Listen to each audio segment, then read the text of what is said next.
हरे कृष्णा। महाभारत के आज 15वें दिन में आप सभी का स्वागत करते हैं। मंगलाचरण से आज का ये महाभारत का सेशन स्टार्ट करते हैं। नारायणं नमस्कृत्यं नरं चैव नरोत्तमं देवीं सरस्वतीं व्यासं ततो जयमुदीरये। हरे कृष्णा। तो जो महाभारत का अभी जो सेशन चल रहा है, कुछ भक्त लोग जो कि बहुत ही, क्योंकि भक्त का स्वभाव हृदय से क्या होता है, मुलायम होता है, तो उनको लगा कि प्रभु जी ऐसे जो महाभारत का ये जो अंग है, प्रसंग है, ये बहुत ही दुखमय है, दर्दनाक है, तो क्यों ना इसको इतना धीरे धीरे ना लेते हुए आगे बढ़ जाए। तो मैंने कहा ना कि महाभारत और धर्मशास्त्र ये ऐसे शास्त्र की जीवन का हमें तथ्य दिखलाते हैं। आज वही मैं एक वीडियो देख रहा था, आपको जैसे पता होगा कि अफगानिस्तान में तालिबान लोगों ने अटैक कर दिया है। मैं देखा एक व्यक्ति, मतलब वहां पे लोग भाग रहे हैं, तो एक व्यक्ति एरोप्लेन में, जैसे हम बस पे चढ़ते हैं ना, बस में चढ़ते हैं, वैसे लोग एरोप्लेन में चढ़ रहे हैं और वो व्यक्ति एरोप्लेन में से मतलब कि धक्का, मतलब कि पहिए में से निकल के कूद के गिर गया, मतलब ऊपर से, जैसे बस में जैसे नहीं आदमी गिर जाता है, इतना भीड़ था। सोचो एरोप्लेन में वो व्यक्ति वहां से नीचे गिर गया। तो लाइफ जो है ना, जो जीवन है, यही महाभारत दिखलाता है। यहाँ पे कभी सुख होगा, कभी दुख भी होगा, कभी रोष होगा, कभी हर्ष होगा, कभी क्रोध होगा और कभी मोह होगा। ये सारे चीज का कॉम्बिनेशन है ये महाभारत। तो इसलिए हम इसमें बहुत कुछ सीखते हैं। जैसे सबसे पहले हमने कल क्या क्या चीज सीखा, अगर आप देखोगे तो गैम्बलिंग जो है एक बहुत बड़ा पाप है। 4 अधर्मों में ये गैम्बलिंग भी एक अधर्म में से आता है। ये हम पहला चीज सीखते हैं। दूसरा चीज देखते हो कि अच्छे से अच्छा व्यक्ति चाहे कितनों महान हो, धर्मराज युधिष्ठिर जैसा धर्मात्मा का भी चेतना जो है, इंटेलिजेंस है, वो गड़बड़ा जाता है ये जुए के गेम के कारण। तीसरा चीज देखते हैं कि आदमी जो होता है ना, डिस्क्रिमिनेशन, क्या सही है क्या गलत है, उसके अंतर को भेद करने में वो लूज कर देता है, losing the power of discrimination. और चौथा चीज देखते हैं कि ये आपसी मतभेद यहां तक कि संबंधों में दरार पैदा कर देता है। तो इसलिए ये बहुत चीजें हैं, बहुत आज जो हम बात करेंगे, आज देखेंगे धर्म के बहुत ही सूक्ष्म रूप को भी जानने का प्रयास करेंगे। कई बार हमको कोई चीज अच्छा नहीं लगता है सुनना, लेकिन हमको सुनना पड़ेगा, हम सुनना पड़ेगा, नहीं सुनते हैं भी। तो इसी तरीके से ये प्रसंग है, मैं मानता हूं ये बहुत दर्दनाक है, ये बहुत दुखमय है, लेकिन फिर भी व्यास देव ने लिखा है। व्यास देव, देखो जैसे एक बार मैं एक अपने गुरुकुल के बच्चे से पूछ रहा था कि बेटा तुमको किसकी कहानी सुननी है, वीरों की कहानी सुननी है या डरपोकों की? उसने कहा प्रभु जी मेरे को दोनों की कहानी सुननी है। क्यों? क्योंकि वीर की कहानी सुन करके हम ये सीखते हैं कि वीर कैसे बनना है, और डरपोक की कहानी सुन करके हमको ये समझ में आता है कि हमको डरपोक कैसे नहीं बनना है। जैसे आपने पढ़ा होगा शीर्षोपनिषद में, अविद्या विद्या दोनों की जरूरत पड़ती है। इस भौतिक जगत में अविद्या भी जानना पड़ता है, विद्या भी जानना पड़ता है, तभी आपका फुल कॉम्बिनेशन बनेगा। इसलिए हम ये प्रसंग को धीरे धीरे इसीलिए लेके जा रहे हैं, बहुत सूक्ष्म है। क्यों आदमी कई बार विवश हो जाता है, कार्य ना करने के लिए भी वो कार्य कर देता है। कई बार हम किसी विवशता के कारण कुछ नहीं बोल पाते हैं, वो सब हम प्रसंगों को आज देखेंगे। तो कल तक हमने देखा कि कैसे युधिष्ठिर महाराज धर्मराज होते हुए भी सारा अपना दांव हार जाते हैं और अंत में द्रौपदी को दांव पे लगा देते हैं। लोगों को दुख होता है कि अरे युधिष्ठिर, 2 राज्य की सबसे ज्यादा चर्चा होती है, एक राम राज, दूसरा धर्मराज। राम राज्य में राम पे आरोप लगता है कि उन्होंने सीता का कैसे अग्नि परीक्षा क्यों की और उनको कैसे छोड़ दिया। इस प्रसंग को हम नहीं लेंगे, नहीं तो उसी में चला जाएगा, ये रामायण में आप सुनेंगे हमारे प्रभु जी के द्वारा। महाभारत में धर्म राज्य की चर्चा होती है, और हमने देखा भी जब धर्मराज युधिष्ठिर राज्य करते थे, हमने जैसे सुना था कि यहां तक कि चोर उचक्के भी, छोड़ो अच्छे सज्जन लोगों की बातें, छोड़ उचक्के लोग भी झूठ नहीं बोलते थे। ऐसा धर्मराज युधिष्ठिर कैसे अपनी पत्नी को दांव पे लगा सकता है? अरे कोई जुआ तो खेलता नहीं है, और जुआ खेल के क्या ऐसा धर्मात्मा? तो इसीलिए ये चीज समझने के लिए है, अगर आप सिर्फ ह्यूमन पर्सपेक्टिव से देखोगे, जैसे मैंने कई बार कहा, सिर्फ और सिर्फ ह्यूमन, जैसे होता है ना, कैबेज होता है, हम लोग कैबेज मतलब पत्ता गोभी, उसमें एक लेयर होता है, उसके बाद अलग लेयर होता है और लेयर होता है, या जैसे प्याज होता है, प्याज को निकालते हैं, एक लेयर, दो लेयर, तीन लेयर, इसी तरीके से सात से बहुत गुहिया में सूक्ष्म है, उसको समझने के लिए बहुत एंगल से देखना पड़ता है। श्रील प्रभुपाद जी भगवत गीता में कहते हैं कि जो अर्जुन का फर्स्ट चैप्टर में आप पढ़ सकते हो, अर्जुन का ये जो कंपैशन है ये गलत है, ये गलत जगह पे लग रहा है, ठीक है। वही श्रील प्रभुपाद जी दूसरे एंगल से फिर क्या दिखाते हैं कि जिसका भाव ऐसा होता है, नरम होता है जिसका हृदय, उसी के हृदय में भक्ति देवी की वास हो सकता है। तो हर एक चीज है, इसीलिए हर चीज को हम पहलू से देखने का प्रयास करना चाहिए।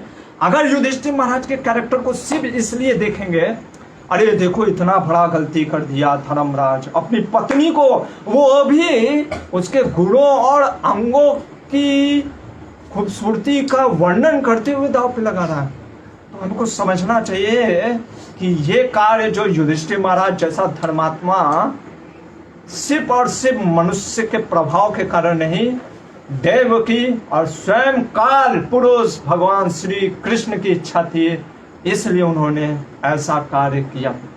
और मान लो भी अगर भगवत दुर्जी क्या नाम है, इन्होंने गलती किया धर्मात्मा ने, धर्मराज युधिष्ठिर, मेरा आपसे प्रश्न है, अगर आपको जीवन में ऑप्शन दिया जाए युधिष्ठिर को चुनना और दुर्योधन को, तो आप किसको चुनोगे? किसको चुनोगे, दुर्योधन को या युधिष्ठिर को? युधिष्ठिर को, स्वाभाविक, क्योंकि युधिष्ठिर ने जीवन में एक गलती किया, ठीक है ना, हमेशा वो धर्म के साथ चले। और आप देखोगे आगे हम पढ़ेंगे, ऐसा नहीं कि युधिष्ठिर फिर मतलब कि रिपेंट करते हैं, अपनी गलती मानते हैं, मानने के बाद वो पश्चाताप करते हुए कहते हैं कि ये मेरी गलती है और मैं इसके लिए कुछ भी भुगतने को तैयार हूं। और वो विराट पर्व में हम देखेंगे, वो स्वयं महाराज विराट को कहते हैं कि गैम्बलिंग मत खेलो। तो एक गलती और हमेशा धर्म के साथ रह रहते हैं। और दुर्योधन जो कि आज देखेंगे उसकी अधर्मता, उसके भाई की अधर्मता, और एक ऐसा पुरुष जिसको लोग तो इतना महान कहते हैं, आज उसकी हम महानता देखेंगे, आप खुद देखिएगा उसकी क्या महानता है। तो ये महाभारत सिखलाता है, कई बार लोग दिखते अच्छे हैं लेकिन होते अच्छे नहीं हैं। हम उनको पेश अच्छा करते हैं पर वो अच्छा व्यवहार करते हैं, इसलिए ये महाभारत का प्रसंग है। तो युधिष्ठिर महाराज जब द्रौपदी को दांव पे रख देते हैं और शकुनी कहता है, शकुनी एक्चुअली में शकुनी ने आइडिया दिया, देखो कितना कपटी है, कहा कि अधर्म है, क्या बोल रहा है, कल हमने देखा अधर्म है युधिष्ठिर महाराज आपका लिए, क्यों? क्योंकि आपके पास धन होते हुए भी आप कैसे अपने आप को रख सकते हो। तो युधिष्ठिर महाराज को उकसा रहा है, क्या सही में यह अधर्म है? ये सब देखेंगे, क्या द्रौपदी को दांव पे पहले रखना था या बाद में रखना था, ये सब देखने का प्रयास करेंगे। तो जब द्रौपदी को रख दिया, एक व्यक्ति हमेशा खड़ा होता है और वो है विदुर। देखो विदुर जी की हमारे देखेंगे लोग क्यों शांत रहे, पर विदुर जी शांत नहीं रहे। विदुर जी ने देखो, इसीलिए लोग कहते हैं ना शास्त्र का ज्ञान, शास्त्र का ज्ञान। देखो ज्ञान होना बड़ा चीज नहीं है, आप उस ज्ञान से क्या यूज करते हो ये बहुत बड़ा चीज है, ठीक है ना। आप फ्लाइट एरोप्लेन मतलब चलाने जानते हो, एरोप्लेन चलाने से आप किसी को एक यहाँ से गंतव्य से, एक डेस्टिनेशन से दूसरे डेस्टिनेशन भेज रहे हो, या वही एरोप्लेन यूज करके ट्विन टावर्स पे अटैक करते हो, ये चीज है। शूटिंग करके आप क्या सीखते हो? शूटिंग से गोल्ड मेडल लाना चाहते हो देश के लिए, या शूटिंग से किसी निर्दोष को मारना चाहते हो? चावल, जैसे हम कहते हैं ना चावल, वो चावल से तुम पोंगल बना सकते हो, पायसम बना सकते हो, और क्या बना सकते हो, बिरयानी बना सकते हो। वही चावल को सड़ा के तुम शराब भी बना सकते हो। चावल खराब नहीं है, बनाने वाले की सोच क्या खराब है। जैसे नाइफ, एक डॉक्टर वही नाइफ को यूज करता है, आपका पेट फाड़ करके सर्जरी करता है, और वही चोर पेट फाड़ करके आपका इतरी निकाल देता है। तो दोनों में नाइफ खराब नहीं है, चेतना खराब क्या है। इसीलिए धर्म का ज्ञान होना सबसे बड़ा चीज नहीं है, उस धर्म से आप क्या करने वाले हो, क्या उसका पर्पज किस तरीके से यूज करते हो। इसीलिए धर्म का सिर्फ ज्ञान रख करके, ये लोग बोलते हैं ना हम तो बहुत बड़े धार्मिक है, बहुत से लोग हैं 700 श्लोक याद रखते गीता का, इधर से बोलो उधर से बोलो, लेकिन बाद में क्या करते हैं, सिगरेट फूकते हैं। ठीक है, क्यों? क्योंकि उनको पता नहीं कि धर्म का क्या मर्म है। ये विदुर जी को पता था। विदुर जी के हर एक एक्शन में हम कल देखे शांत रहे, लेकिन उनके एक्शन से क्या हुआ, पांडव और महान हुए। शांत बैठे थे किसमें, भीम के उसमें, जब उसको जहर खिलाया गया 10,000 हाथी का बल लेके आ गया। लाक्षागृह में शांत रहे, क्या हुआ, और ताकतवर निकल गए पांडव लोग। विदुर जी यहाँ पे प्रश्न जो उठाते हैं, इससे कंफ्यूजन क्रिएट कर दिया। बस विदुर जी का क्या था ना, वो इंस्ट्रक्टिव एनर्जी थे। धर्म की स्थापना करने के लिए दोनों चीज की जरूरत है, बार बार इसीलिए ये महाभारत सिखाता है, और आज इसी पे प्रसंग भी है। एक होता है आपका ज्ञान, स्ट्रेंथ, इसको भी कर सकते हो, किसका स्ट्रेंथ, धर्म का स्ट्रेंथ, ज्ञान का स्ट्रेंथ, और एक होता है फिजिकल स्ट्रेंथ, बल। दोनों जरूरत होता है धर्म की स्थापना करने के लिए। विदुर जी बोलते सही थे क्योंकि उनको ज्ञान था, लेकिन फिजिकल स्ट्रेंथ ना होने के कारण उनके जो वाक्य थे, जो उनके वचन थे, वो कार्य में परिवर्तन नहीं हो पाता था। इसलिए अगर जीवन में हमको धर्म स्थापना करना है तो अर्थ की भी जरूरत है और धर्म के ज्ञान की भी जरूरत है, दोनों साथ में चलता है। सिर्फ ज्ञान रहेगा, अर्थ नहीं रहेगा, बल नहीं रहेगा, तो वो सिर्फ किताब में ही रह जाएगा, फिर आपको नहीं दिखेगा। और सिर्फ अर्थ ही रहा और ज्ञान नहीं रहा तो फिर आप क्या करोगे आपको भी नहीं पता। इसीलिए दोनों की जरूरत पड़ती थी, ब्राह्मण और क्षत्रिय। ब्राह्मण गाइड करता था क्षत्रियो को, क्षत्रिय कार्य करता था ब्राह्मण के उपदेश पे। ये होता था राजर्षि, ये होता था समाज।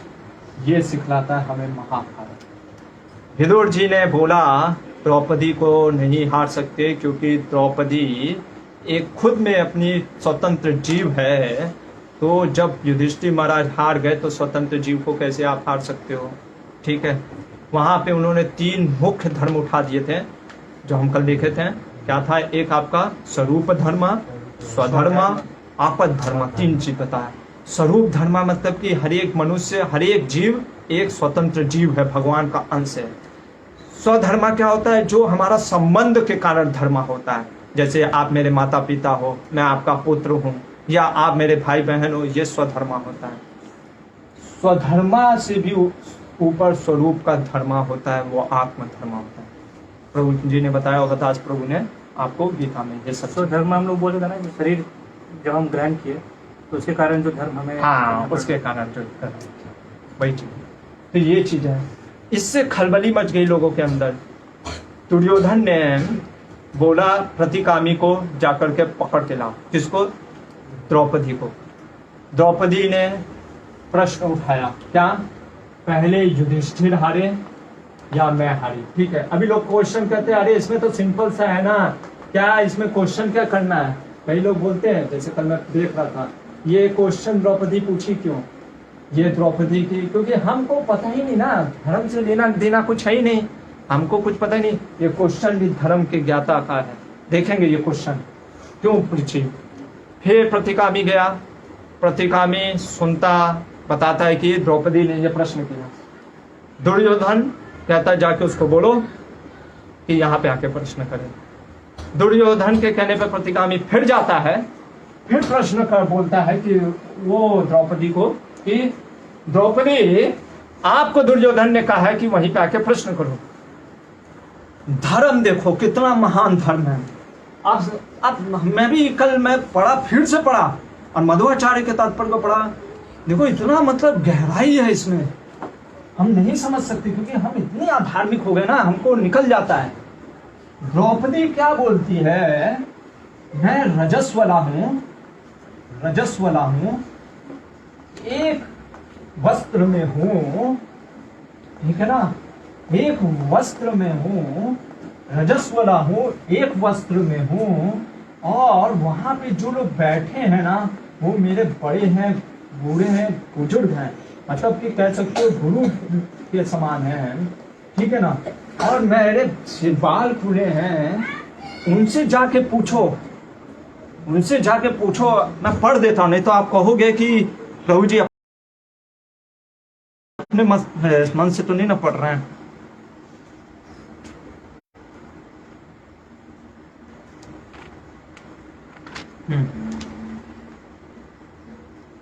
बोलती है मेरे इस धर्म का उल्लंघन ना हो। किस धर्म का? क्योंकि वहां पे वृद्ध बैठे हैं और वहां पे मेरे गुरुजन बैठे हैं, तो क्या मुझे उनके सामने ऐसे होकर के जाना चाहिए? इस समय मुझे क्या करना चाहिए? उन लोगों से जाकर पूछो। ये कौन सा चैप्टर चल रहा है? ये आपका 67 का 16th वर्ष है, ठीक है ना। बहुत गहराई चीज है। कहने का मतलब देखो, मूवी और ये सब टीआरपी में कितना गलत दिखाते हैं। एक स्त्री को गलत दिखाया, ठीक है ना, कैसे कि द्रौपदी का और कुछ ज्ञान ही नहीं है, बस क्रोध में रहती थी, ये दिखाती थी। देखो कितना धर्म की ज्ञानी है, इतना धर्म का ज्ञाता मेरे को शायद ही लग रहा है इस समय इस सभा में अभी कोई होगा। रजस्वला एक वर्ष और गुरु मेरे सामने, वहां पे मैं कैसे जाऊं? धर्म कहता है कि नहीं जाना चाहिए, फिर भी मेरे अगर गुरुजन से जाके पूछ के आओ। वो इसलिए नहीं जा रही थी अपने, वो उसको कोई लज्जा था, लेकिन लज्जा क्या था, वो धर्म की सोच रही थी कि धर्म कहता है कि नहीं जाना चाहिए। मेरे गुरुजनों से पूछो कि मुझे क्या करना चाहिए। अगर वो कहते हैं आओ तो मैं आऊंगा, और अगर वो कहते हैं नहीं आओ तो मैं नहीं आऊंगा। क्या हो गया है, ये हम इसलिए नहीं समझ पाते ना, क्योंकि आज का जो समाज है ना, वो गुरु की इज्जत करता ही नहीं, बड़ों की इज्जत करता ही नहीं है, बड़ों का सम्मान करता ही नहीं। जैसे कोई प्रभु जी अगर किसी बच्चे को बोलेंगे प्रभु आ जाओ जरा इधर सेवा है, आता ही नहीं है, सुनता ही नहीं है। वो मतलब कि सुन करके अनसुना कर देता है, कहता है प्रभु जी हम तो भूल गए ये चीज। तो वो मतलब वो मजाक में बोल देता है, ठीक है ना, कि अरे हम तो भूल गए। पर वो समझता नहीं है कि गुरु के वाक्य, इसीलिए फिर देखो हर चीज ना आपको दिखेगा नहीं। धर्म इतना सूक्ष्म है ना, जब आप विपत्ति में पड़ोगे तब आपको समझ में आएगा कि कैसे मैं बच गया विपत्ति से। कई लोग निकल जाते हैं ना विपत्ति से, उस समय आप समझा करो कि किसी का आशीर्वाद या धर्म किए थे इसलिए आप निकल गए। जैसे मान लीजिए कई बार आता है आपके जीवन में, यही होता है। आप मान लो क्लास देने के लिए आज आपका क्लास है और आपने कुछ प्रिपरेशन नहीं किया, अचानक से आपके गुरुजन कहते हैं कि आज मीटिंग है, तो माइंड में क्या आता है, अरे ये क्या है यार, दिमाग है नहीं तो पहले से ये सब होना चाहिए ना, सिस्टमैटिक होना चाहिए, आज पहले बताना चाहिए ना। लाइफ ऐसा नहीं होता है, हम सोचते हैं हर चीज सिस्टमैटिक हो। आप देखो जापान में कभी एक्सीडेंट नहीं होता है, पर आप जा करके पढ़ना सर्वे में, यूएस में कितने % लोग पर्सनालिटी डिसऑर्डरनेस से जा रहे हैं। तो लाइफ में हमेशा लाइफ सिस्टमैटिक है ही नहीं, डायनेमिक है। कब क्या होगा क्या होगा, उस समय क्या करना चाहिए, व्यक्ति को कॉल करना चाहिए, प्रभु जी क्लास है, क्लास प्रिपरेशन नहीं किया, क्या करूं मैं, आप बताइए। वो कहते हैं कि नहीं बैठो मीटिंग में, तो आपको बैठना चाहिए। क्यों बैठना चाहिए? क्योंकि क्लास आप किसके लिए दे रहे हो, अपना मान ज्ञान बढ़ाने के लिए नहीं, गुरुजनों और भगवान की प्रसन्नता के लिए, और उन्होंने ने आपका क्लास सेट किया, ठीक है ना। तो इसलिए उस समय हमको ये समझना चाहिए गुरु का क्या वचन है, क्योंकि गुरु ने जो बोला है, जो बड़े ने बोला है, उससे क्या होता है ना, कृपा आता है। कृपा आता है कि हाँ उन्होंने बोला, आपने पूछा ना, आपने अपना धर्म किया। अब लेकिन क्या होता है, हम कई बार आसक्त हो जाते हैं, हम कहते हैं हाँ नहीं मैं नहीं बैठूंगा, अब मैं उधर जाके बैठ जाता हूँ। और फिर मैं सोचता अरे प्रभु जी भूल गए, अच्छा वो मैं बच गया। आप बच गए, ऐसा बात नहीं आप बच गए, लेकिन आप क्या है ना, जब आप फंसोगे कभी जीवन में, तो जो आपने ये अधर्म किया ना, कई बार हमको लगता है कि हम अधर्म करके निकल जाएंगे, जैसे अभी हम देखेंगे दुशासन ये सब का, लेकिन आप अधर्म करके कभी नहीं निकल पाओगे, ये चीज होता है। तो मैं ये चीज बतला रहा था कि इतना महान द्रौपदी का चरित्र है कि कह रही है कि मैं जाने को तैयार हूं, जा करके मेरे गुरुजनों से पूछो। ये प्रतिकामी जाता है, द्रौपदी के वचन को बोलता है। देखो कितना निर्लज्ज है। कौन? दुर्योधन। इतना निर्लज्ज। अरे एक स्त्री कह रही है रजस्वला हूँ, वस्त्र एक है, गुरु के सामने आ नहीं सकती, फिर भी वो कह रहा है नहीं उसको पकड़ के लाओ। अरे मान लो हम देखेंगे कि अगर मान लो दासी हो भी गई, फिर हम देखेंगे सही में दासी हुई कि नहीं। अगर दासी हो गई तो क्या आप किसी एक दासी के साथ ऐसा भी व्यवहार करते हो? कई बार लोग प्रश्न उठाते कि अरे भगवान कृष्ण द्रौपदी के लिए क्यों आए। आप सोचो आज भी समाज में क्या कभी ऐसा कोई पब्लिक मीटिंग हुआ जिसमें कि सब अच्छे लोग बैठे हैं। अच्छे लोग कहने का मतलब धर्म को जानने वाले, उन लोगों ने स्त्री को हम देखेंगे कि ऐसे जबरदस्ती पुकार के निर्वस्त्र करने का प्रयास किया नहीं। जब ऐसे लोग अगर कुछ करेंगे तो स्वयं कृष्ण को आना पड़ता है, वो आज हम देखेंगे। तो प्रतिकामी को कहता है तुम तो डरपोक है, जा दुशासन। और वो उससे बड़ी बड़ा कपटी। कौन? किसका? दुर्योधन का भाई था, संग उसके साथ रहता था। दुशासन घसीटते हुए, सोचो घसीटते हुए, अरे दुशासन मतलब कि ये दुर्योधन कहता है कि दुशासन तू जा, ये तो प्रतिकामी भीम के गदा से डर रहा है, तू भीम के गदा से तुझे भी डरना चाहिए था। दुर्योधन नहीं डरा, इसीलिए मरा। ठीक है, और ऐसा मरा, आप पढ़ना जब हम पढ़ाएंगे महाभारत में, ऐसा मरा उसको मौत भी नहीं आ रहा था, उसके सामने उसका गीदड़ उसके पैर से नोच के निकल रहे थे। तो ये होता है अधर्म का। तो जब वो खींचते हुए दुशासन उसको द्रौपदी को लेके आता है, तो पहले ही मैंने आपको बताया कि ऐसा नहीं है कि द्रौपदी सोच रही थी कि हाँ किसको पुकारो, तुरंत कृष्ण को याद करती है। तुरंत, जैसे हमारे आंख के सामने कोई ऐसे हाथ करे तो आंख बंद हो जाता है, वैसे अचानक स्वाभाविक है, जैसे कामी व्यक्ति तुरंत स्त्री को देख करके काम अपने आप आ जाता है, उसी तरीके से द्रौपदी, क्योंकि भगवान की इतनी परम भक्ति, उसको नहीं ऐसा कुछ सिखाना पड़ता था कि भैया चैंटिंग करो, भगवान के नाम लो, भगवान के बारे में सोचो। स्वाभाविक है, वो हमेशा भगवान कृष्ण की इतनी प्रिय सखी थी, वो कृष्ण को याद करती है। लेकिन दुशासन खींचता है, खींचते हुए लेके आता है और पटक देता है द्रौपदी को। और कुछ लोग कहते कि द्रौपदी फिर ऐसे हाथ जोड़ के सबके सामने जा रही थी, कहीं नहीं जा रही थी। द्रौपदी खड़ी होकर के बस प्रश्न कर रही थी, वो छत्राणी थी। ऐसा नहीं कि मध्वाचार्य कहते कि डरपोक की तरह अरे मेरी रक्षा, वो बस पूछ रही थी। उसका देखो छत्राणी और धर्म से थी, क्योंकि यज्ञ से निकली थी ना, तो उसके लिए धर्म इतना महान था। वो कहती है कि आप मेरे को बताइए युधिष्ठिर जीता या द्रौपदी, मतलब कि मैं हारी पहले या युधिष्ठिर हारे। ये क्यों पूछ रही है? कई लोग इसको चर्चा नहीं किया, सिर्फ और सिर्फ मध्वाचार्य ने चर्चा किया है, कोई नहीं चर्चा किया। मैंने सारे महाभारत के पुस्तक देखे हैं, इसीलिए गुरु शिष्य परंपरा की बहुत जरूरत है। गुरु शिष्य परंपरा, हमारे श्रील प्रभुपाद जी कहते थे गुरु शिष्य परंपरा, गुरु शिष्य परंपरा, गुरु शिष्य परंपरा में ज्ञान लो, नहीं तो अज्ञान में ही रहो, ज्यादा अच्छा है मैं तो कहूंगा।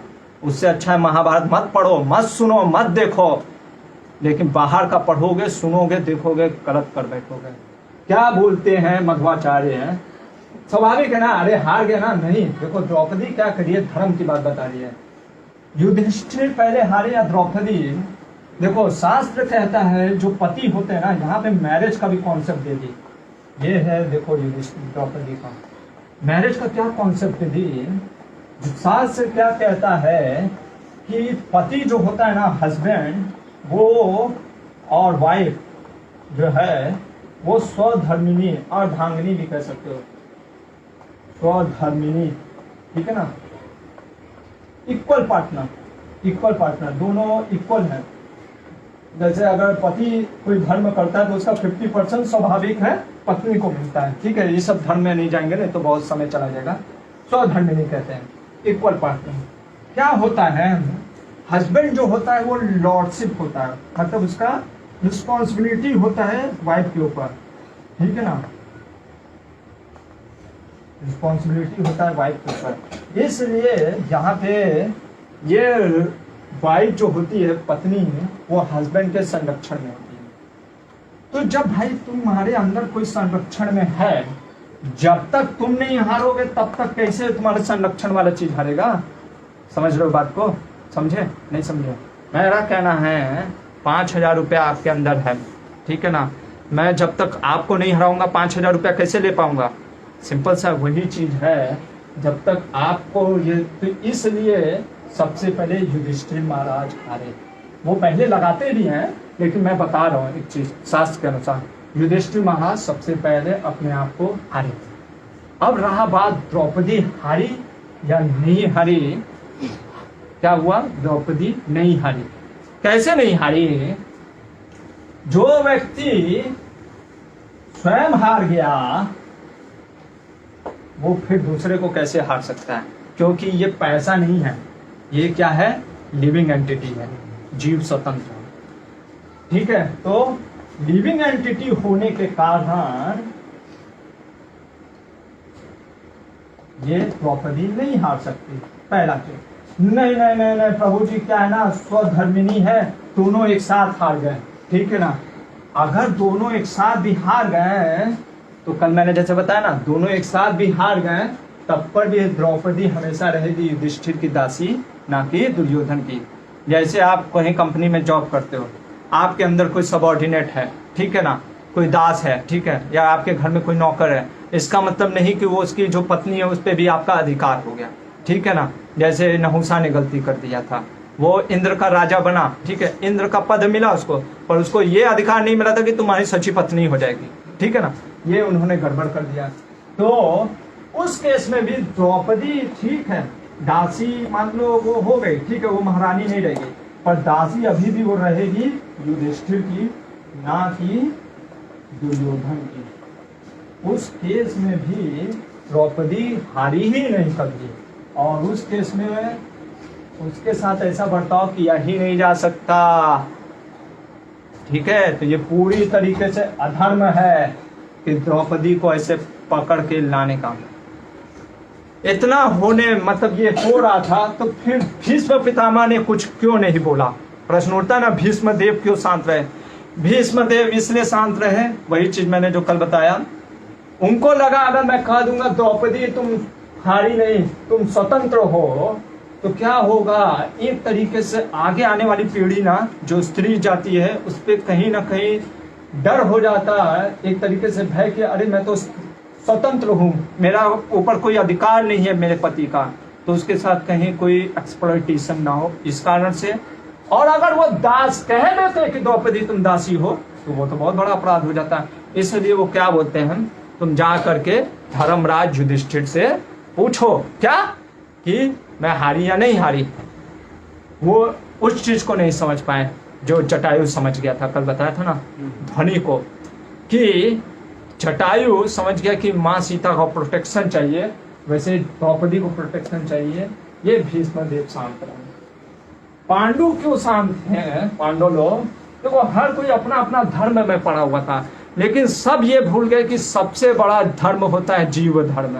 वैष्णव की, अरे वो वैष्णवी है, वो मर रही है, उस समय आप ये अभी जैसे श्रील प्रभुपाद जी ने एक बार एग्जाम्पल दिया, आप ब्रह्मचारी हो, बहुत बड़े ब्रह्मचारी हो सपोज, ठीक है, कोई स्त्री आग से जल रही है, ठीक है ना, अब आप क्या करोगे? उसको बचाओगे या सोचोगे नहीं नहीं नहीं नहीं, स्त्री को मैं कैसे छोड़ सकता हूँ, मैं तो ब्रह्मचारी हूँ, अखंड ब्रह्मचारी हूँ, मैं स्त्री को तो छूंगा नहीं, ऐसा करोगे? प्रभुपाद जी ने कहा ऐसा करोगे तो नरक में जाओगे, क्योंकि सबसे पहला धर्म होता है जीव का धर्म, जीव की रक्षा करना, ठीक है ना। तो ये इसलिए आप ब्रह्मचारी बन के क्या करना चाहते हो? भगवान की सेवा ही करना चाहते हो ना। और आपके सामने अगर कोई जीव मर रहा है तो आप वो सोचोगे नहीं नहीं नहीं, तो ये चीज हो जाता है। तो इसलिए सबसे बड़ा जीव धर्म था। लेकिन पांडव लोग क्या है ना, देखो दास धर्म में फंस गए। किस धर्म में फंस गए? दास धर्म में। किस धर्म में? दास धर्म में। क्योंकि वो सोचे कि अभी हम तो दास हैं, हम कैसे कुछ बोल सकते हैं, ठीक है। द्रोणाचार्य किस चीज में फंस गए? द्रोणाचार्य फंस गए अर्थ के मुंह में, अर्थ और अपने पुत्र के। देखो क्या हुआ, आपको जैसे मैंने पहले भी बताया, दरिद्रता हर क्वालिटी को खत्म कर देती है। द्रोणाचार्य क्योंकि बहुत निर्धन थे, उनके पास धन नहीं था, उस कारण से वो ज्वाइन किए थे हस्तिनापुर की पार्टी को। देखो क्या होता है वर्ण संकर का परिणाम, ये देखो वर्ण संकर। इसीलिए आप देखो वर्ण संकर करके क्या, एक तरीके से ये वर्ण संकर ही थे। कैसे थे ब्राह्मण, ठीक है ना। अगर देखोगे भारद्वाज ऋषि जैसा, देखिए कार्य क्या कर रहे थे, क्षत्रिय जैसा, ठीक है ना ब्राह्मण का कार्य कर रहे थे ना एक तरीके से क्षत्रिय का भी कार्य, ठीक है ना। तो इसलिए बहुत जरूरी है। तो द्रोणाचार्य अर्थ के कारण और अपने पुत्र मोह के कारण शांत बैठे हुए थे। कई बार नहीं हम लोग सोचते हैं वो बोलेगा, प्रभु जी बोलेंगे सच, हम क्या बोले, हम क्या टेंशन लें, कौन कौन ये सब लफेड़े में फंसेगा। दूर में शांत बैठे रहे, बाकी लोग भी ऐसे इंसान बैठे रहे, कृपाचार्य, ठीक है ना। ऐसे कोई नहीं बोल रहा था। और ये दुशासन दासी कह करके हंस रहा था उसके ऊपर। किसके ऊपर? वो तो भाई द्रौपदी। एक आदमी हंस रहा था ये सुन करके, और आपको शायद सुन करके आपकी हंसी बंद हो जाएगी। जानते हो कौन सुन के हंस रहा था? कर्ण, आपका चहेता कर्ण, ठीक है ना। मैं पढ़ देता हूँ, नहीं तो आप कहोगे प्रभु जी को शायद कर्ण से बहुत, तो मेरे को कर्ण से दुश्मनी नहीं है। मैं इसलिए कर्ण को इतना मतलब कि महाधूर्त कपटी कहता हूँ। मैं तो इसको कहता हूँ ये सबसे बड़ा विलन है। जैसे होता है ना, अगर कोई मूवी में देखते हो तो कोई बच्चे बोलते हैं प्रभु जी ये सबसे बड़ा विलन था। मेरे से पूछोगे महाभारत का सबसे बड़ा विलन तो मैं कर्ण को कहूंगा। क्यों? दुर्योधन तो ठीक ही था, सबको पता था कि दुर्योधन है ही दुष्ट, धृतराष्ट्र दुष्ट है, दुशासन दुष्ट है, लेकिन कर्ण इतना बड़ा विलन है, लोग उसको कर्ण को महान बताते हैं। ऐसे ऐसे स्त्रियां, देखो स्त्री जाति के ऊपर ही आज वो क्या बोलेगा, वही स्त्री लोग ऐसे पुस्तक लिखती हैं कर्ण की महानता। मेरे को तो डाउट होता है वो लोग के ऊपर कि वो आप सही में स्त्री हो या आप सही में स्त्री जाति के आप खिलाफ भी हो। वो लोग कर्ण को इतना महान बताते हैं। अब देखो कोई किसी रानी को दासी बोल रहा है, अब क्या कह रहे हैं कि कर्ण को बड़ी प्रसन्नता हुई। क्या हुई? बहुत प्रसन्नता। वो खिलखिला कर हंस रहा है, मजा ले रहा है, ठीक है ना। अब आप कहोगे प्रभु जी जैसे ये क्वेश्चन उठाते हैं लोग, क्या बोलते हैं उन लोग के साथ भी तो गलत हुआ ना, क्या हुआ देखो ना, वो बेचारे कर्ण को सूत पुत्र बोली, ठीक है ना, इसलिए वो हंस रहा है। आप ये बोलोगे, ठीक है। और आप बोलोगे कि दुर्योधन वो देखो उस बेचारा पानी में गिर गया था तो ये सब हंसे थे। तो मेरा प्रश्न है, आप मान लो गिर गए, हंस रहे हो, मान लो आप हंस रहे, मतलब कि गिर गए और मैंने हंस दिया, इसका मतलब आप मेरे को चाकू मार दोगे हैं? अगर आप मार दोगे तो भाई मैं तो मर जाऊंगा, लेकिन उसका पाप आपको लगेगा, क्योंकि हंसने का प्रभाव से देखो। इसीलिए ये भौतिक जगत हमको बहुत कुछ सिखलाता महाभारत। अगर आपको कुछ कष्ट हुआ है, ठीक है, थोड़ा सा मान लो आपके प्राइड को चोट पहुंचा है, ठीक है ना, अब उसको इतना सीरियसली ले लेना, हमेशा मन में रखना, अरे वो प्रभु जी ने मेरे को ऐसे बोला, वो प्रभु जी ने मेरे को ऐसे कहा, वो व्यक्ति ने मेरे को ऐसे कहा, वो स्त्री ने ऐसे कहा। आप ऐसे अगर जीवन भर रखोगे तो आप ही को मेंटल प्रेशर होगा। और हम ये देख सकते हैं कि ऐसा नहीं था दुर्योधन और कर्ण को पहले से द्वेषी नहीं थे। हमने पहले ही पढ़ाया था आपको, बचपन से ये दोनों द्वेषी थे पांडवों के प्रति। कर्ण तो देखोगे आप हमेशा जो भी युद्ध हारता है, क्यों हारता है? द्वेष के कारण। द्वेष परिणाम है उसका, ठीक है ना। तो वो इतना द्वेषी था, उसको तो मौका मिल गया इन लोग को क्रूरता दिखाने का। यही तो एपिसोड है जिसमें आप देख रहे हो कि इन लोगों की कितना क्रूरता साफ साफ झलक रही है।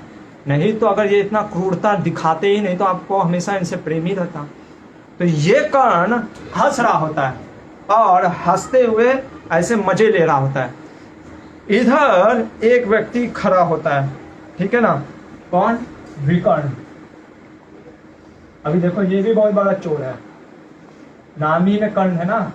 अभी कोई बहुत सोचेंगे, देखो कैसे कैसे, ये सब इसीलिए आचार्यों का कमेंट्री चाहिए, समझ चाहिए।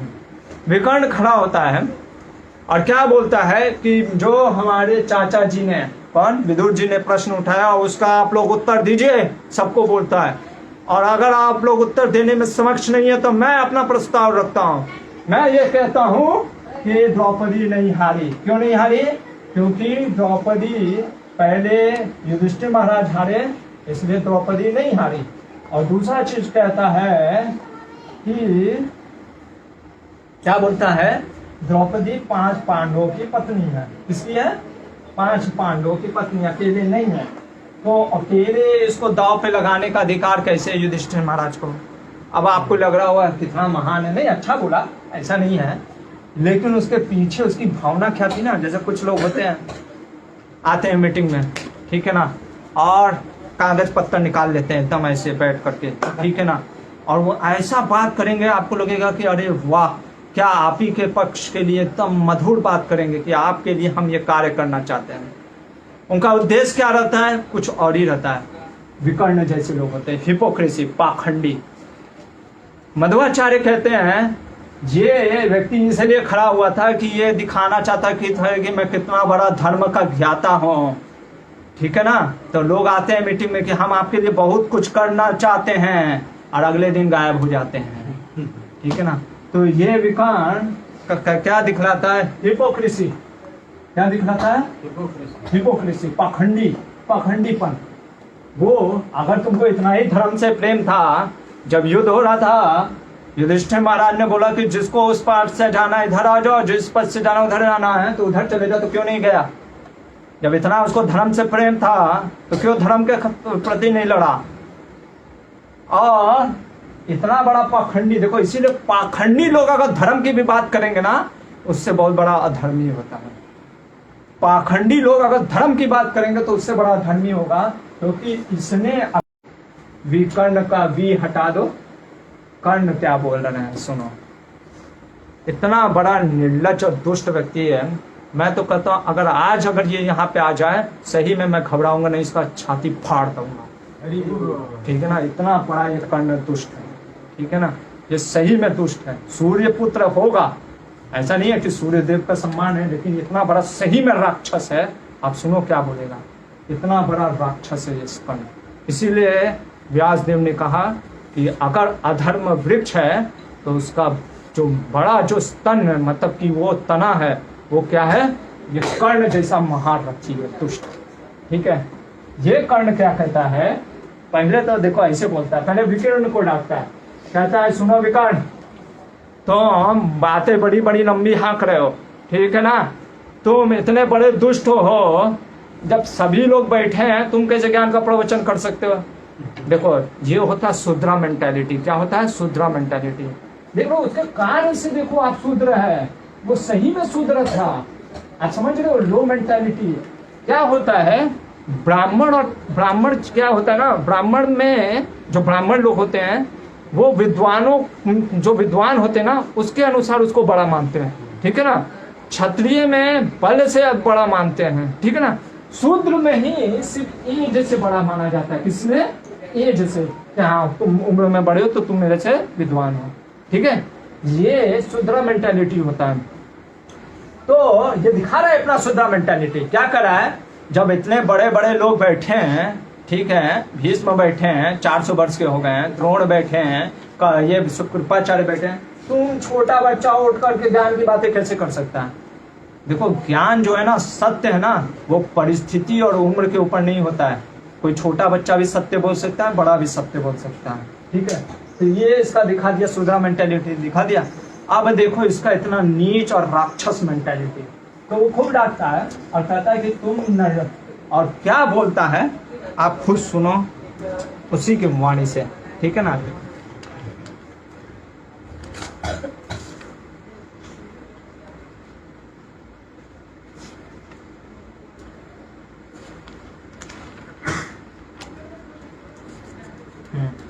ये आपका है चैप्टर नंबर 68 वर्ष 35, ठीक है। सवाल पर्व चल रहा है, चैप्टर नंबर 68 वर्ष 35। क्या बोल रहा है, पहले ही मैं बता चुका हूं, इतना ये निर्लज और दुष्ट व्यक्ति राक्षस है। क्या बोल रहा है, देखो तुम कहते हो कि द्रौपदी को ऐसे खींच कर लाना अधर्म है, ठीक है। वो कह रहा है कि तुम अगर कहते हो कि द्रौपदी को ऐसे घसीट कर लाना अधर्म है, मेरा प्रश्न है, देखो कैसे ऐसे लोग लिबरल लोग बोलते हैं ना, हाँ आप ऐसे बोल रहे तो मैं ऐसे बोल रहा हूं।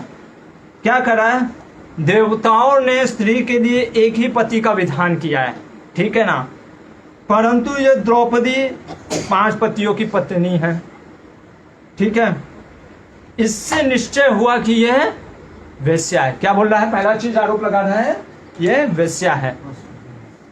वेश्या बोलते ही इसने क्या कर दिया ना, क्या बोल दिया है, ये इसका मेंटालिटी दिखाता है। तुम कैसे होगे इसको वेश्या बोलने के लिए? जिसको सती करके पुकारा किसने? व्यासदेव ने। भगवान शिव ने कहा, भगवान शिव को आपत्ति नहीं है, ठीक है। उसके पिता द्रुपद को आपत्ति नहीं था, 5 पांडवों को आपत्ति नहीं था, कुंती महारानी को आपत्ति नहीं था। अरे स्वयं वासुदेव श्री कृष्ण ने जिसको असम्मति दिया, तुम कैसे वेश्या बोल सकते हो? देखो ये इसीलिए कर्ण को प्रेम करते हैं ना लोग। इससे आपको जो कर्ण को प्रेम करे समझ लेना वो कृष्ण को प्रेम नहीं करता है। वो सबसे बड़ा दुष्ट और पापी व्यक्ति है। जिसने भी मृत्युंजय पुस्तक लिखा और जिसने भी, समझ लो कि वो सबसे बड़ा पापी है। अब इससे ज्यादा मैं नहीं बोल सकता, आप मेरे को गुस्सा मत दिलाओ। सबसे बड़ा पापी है, ठीक है ना। वो कर्ण सबसे बड़ा पापी है, और जो इसका सम्मान करता है वो भी बहुत बड़ा पापी है। ये चीज है। तो उसने जब वेश्या बोल दिया, यानी कृष्ण को वो नकार रहा है, ठीक है ना। तो जैसे लिबरल लोग को मजा आता है बोलने में, तो समझ जाओ वो लोग बहुत बड़े पापी हैं, इसीलिए वो पाप कर रहे हैं वेश्या बोल करके। दूसरा चीज आगे देखो, सिर्फ इतना ही पे नहीं रुका, क्या बोलता है, इसका सभा में लाया जाना कोई अनोखी बात नहीं है। यह एक वस्त्र अथवा नंगी हो, क्या बोला, एक वस्त्र में हो या नंगी हो, ये लाया भी जा सकती थी, ये मेरा स्पष्ट मत है। मतलब कह रहा है कि वेश्या को नंगी भी लाया जा सकता है। अभी इसने पूरी स्त्री जाति के नाम पे कलम किया। हम पहले भी बता चुके थे कि कब 201 चैप्टर थे आदि पर्व में, आपने पढ़ा होगा, पॉइंट 7 जो मैंने बताया था। क्या बोला था, स्त्री जाति, एक स्त्री अपने एक पति से खुश नहीं रहती है, उसको बहुत से संबंध बनाने का मन करता है। पहला तो वहां पे सबसे बड़ा आरोप लगाया स्त्री जाति को एकदम। अभी क्या कह रहा है कि स्त्री वेश्या को आप नग्न ला सकते हो, यानी इसका मतलब, कहने का मतलब है कि कोई स्त्री अगर वेश्या है तो उसको नग्न लाया जा सकता है। ये कर्ण का विचार है, और आप देखोगे ऐसे लोग इसका सम्मान कर रहे हैं, ठीक है ना।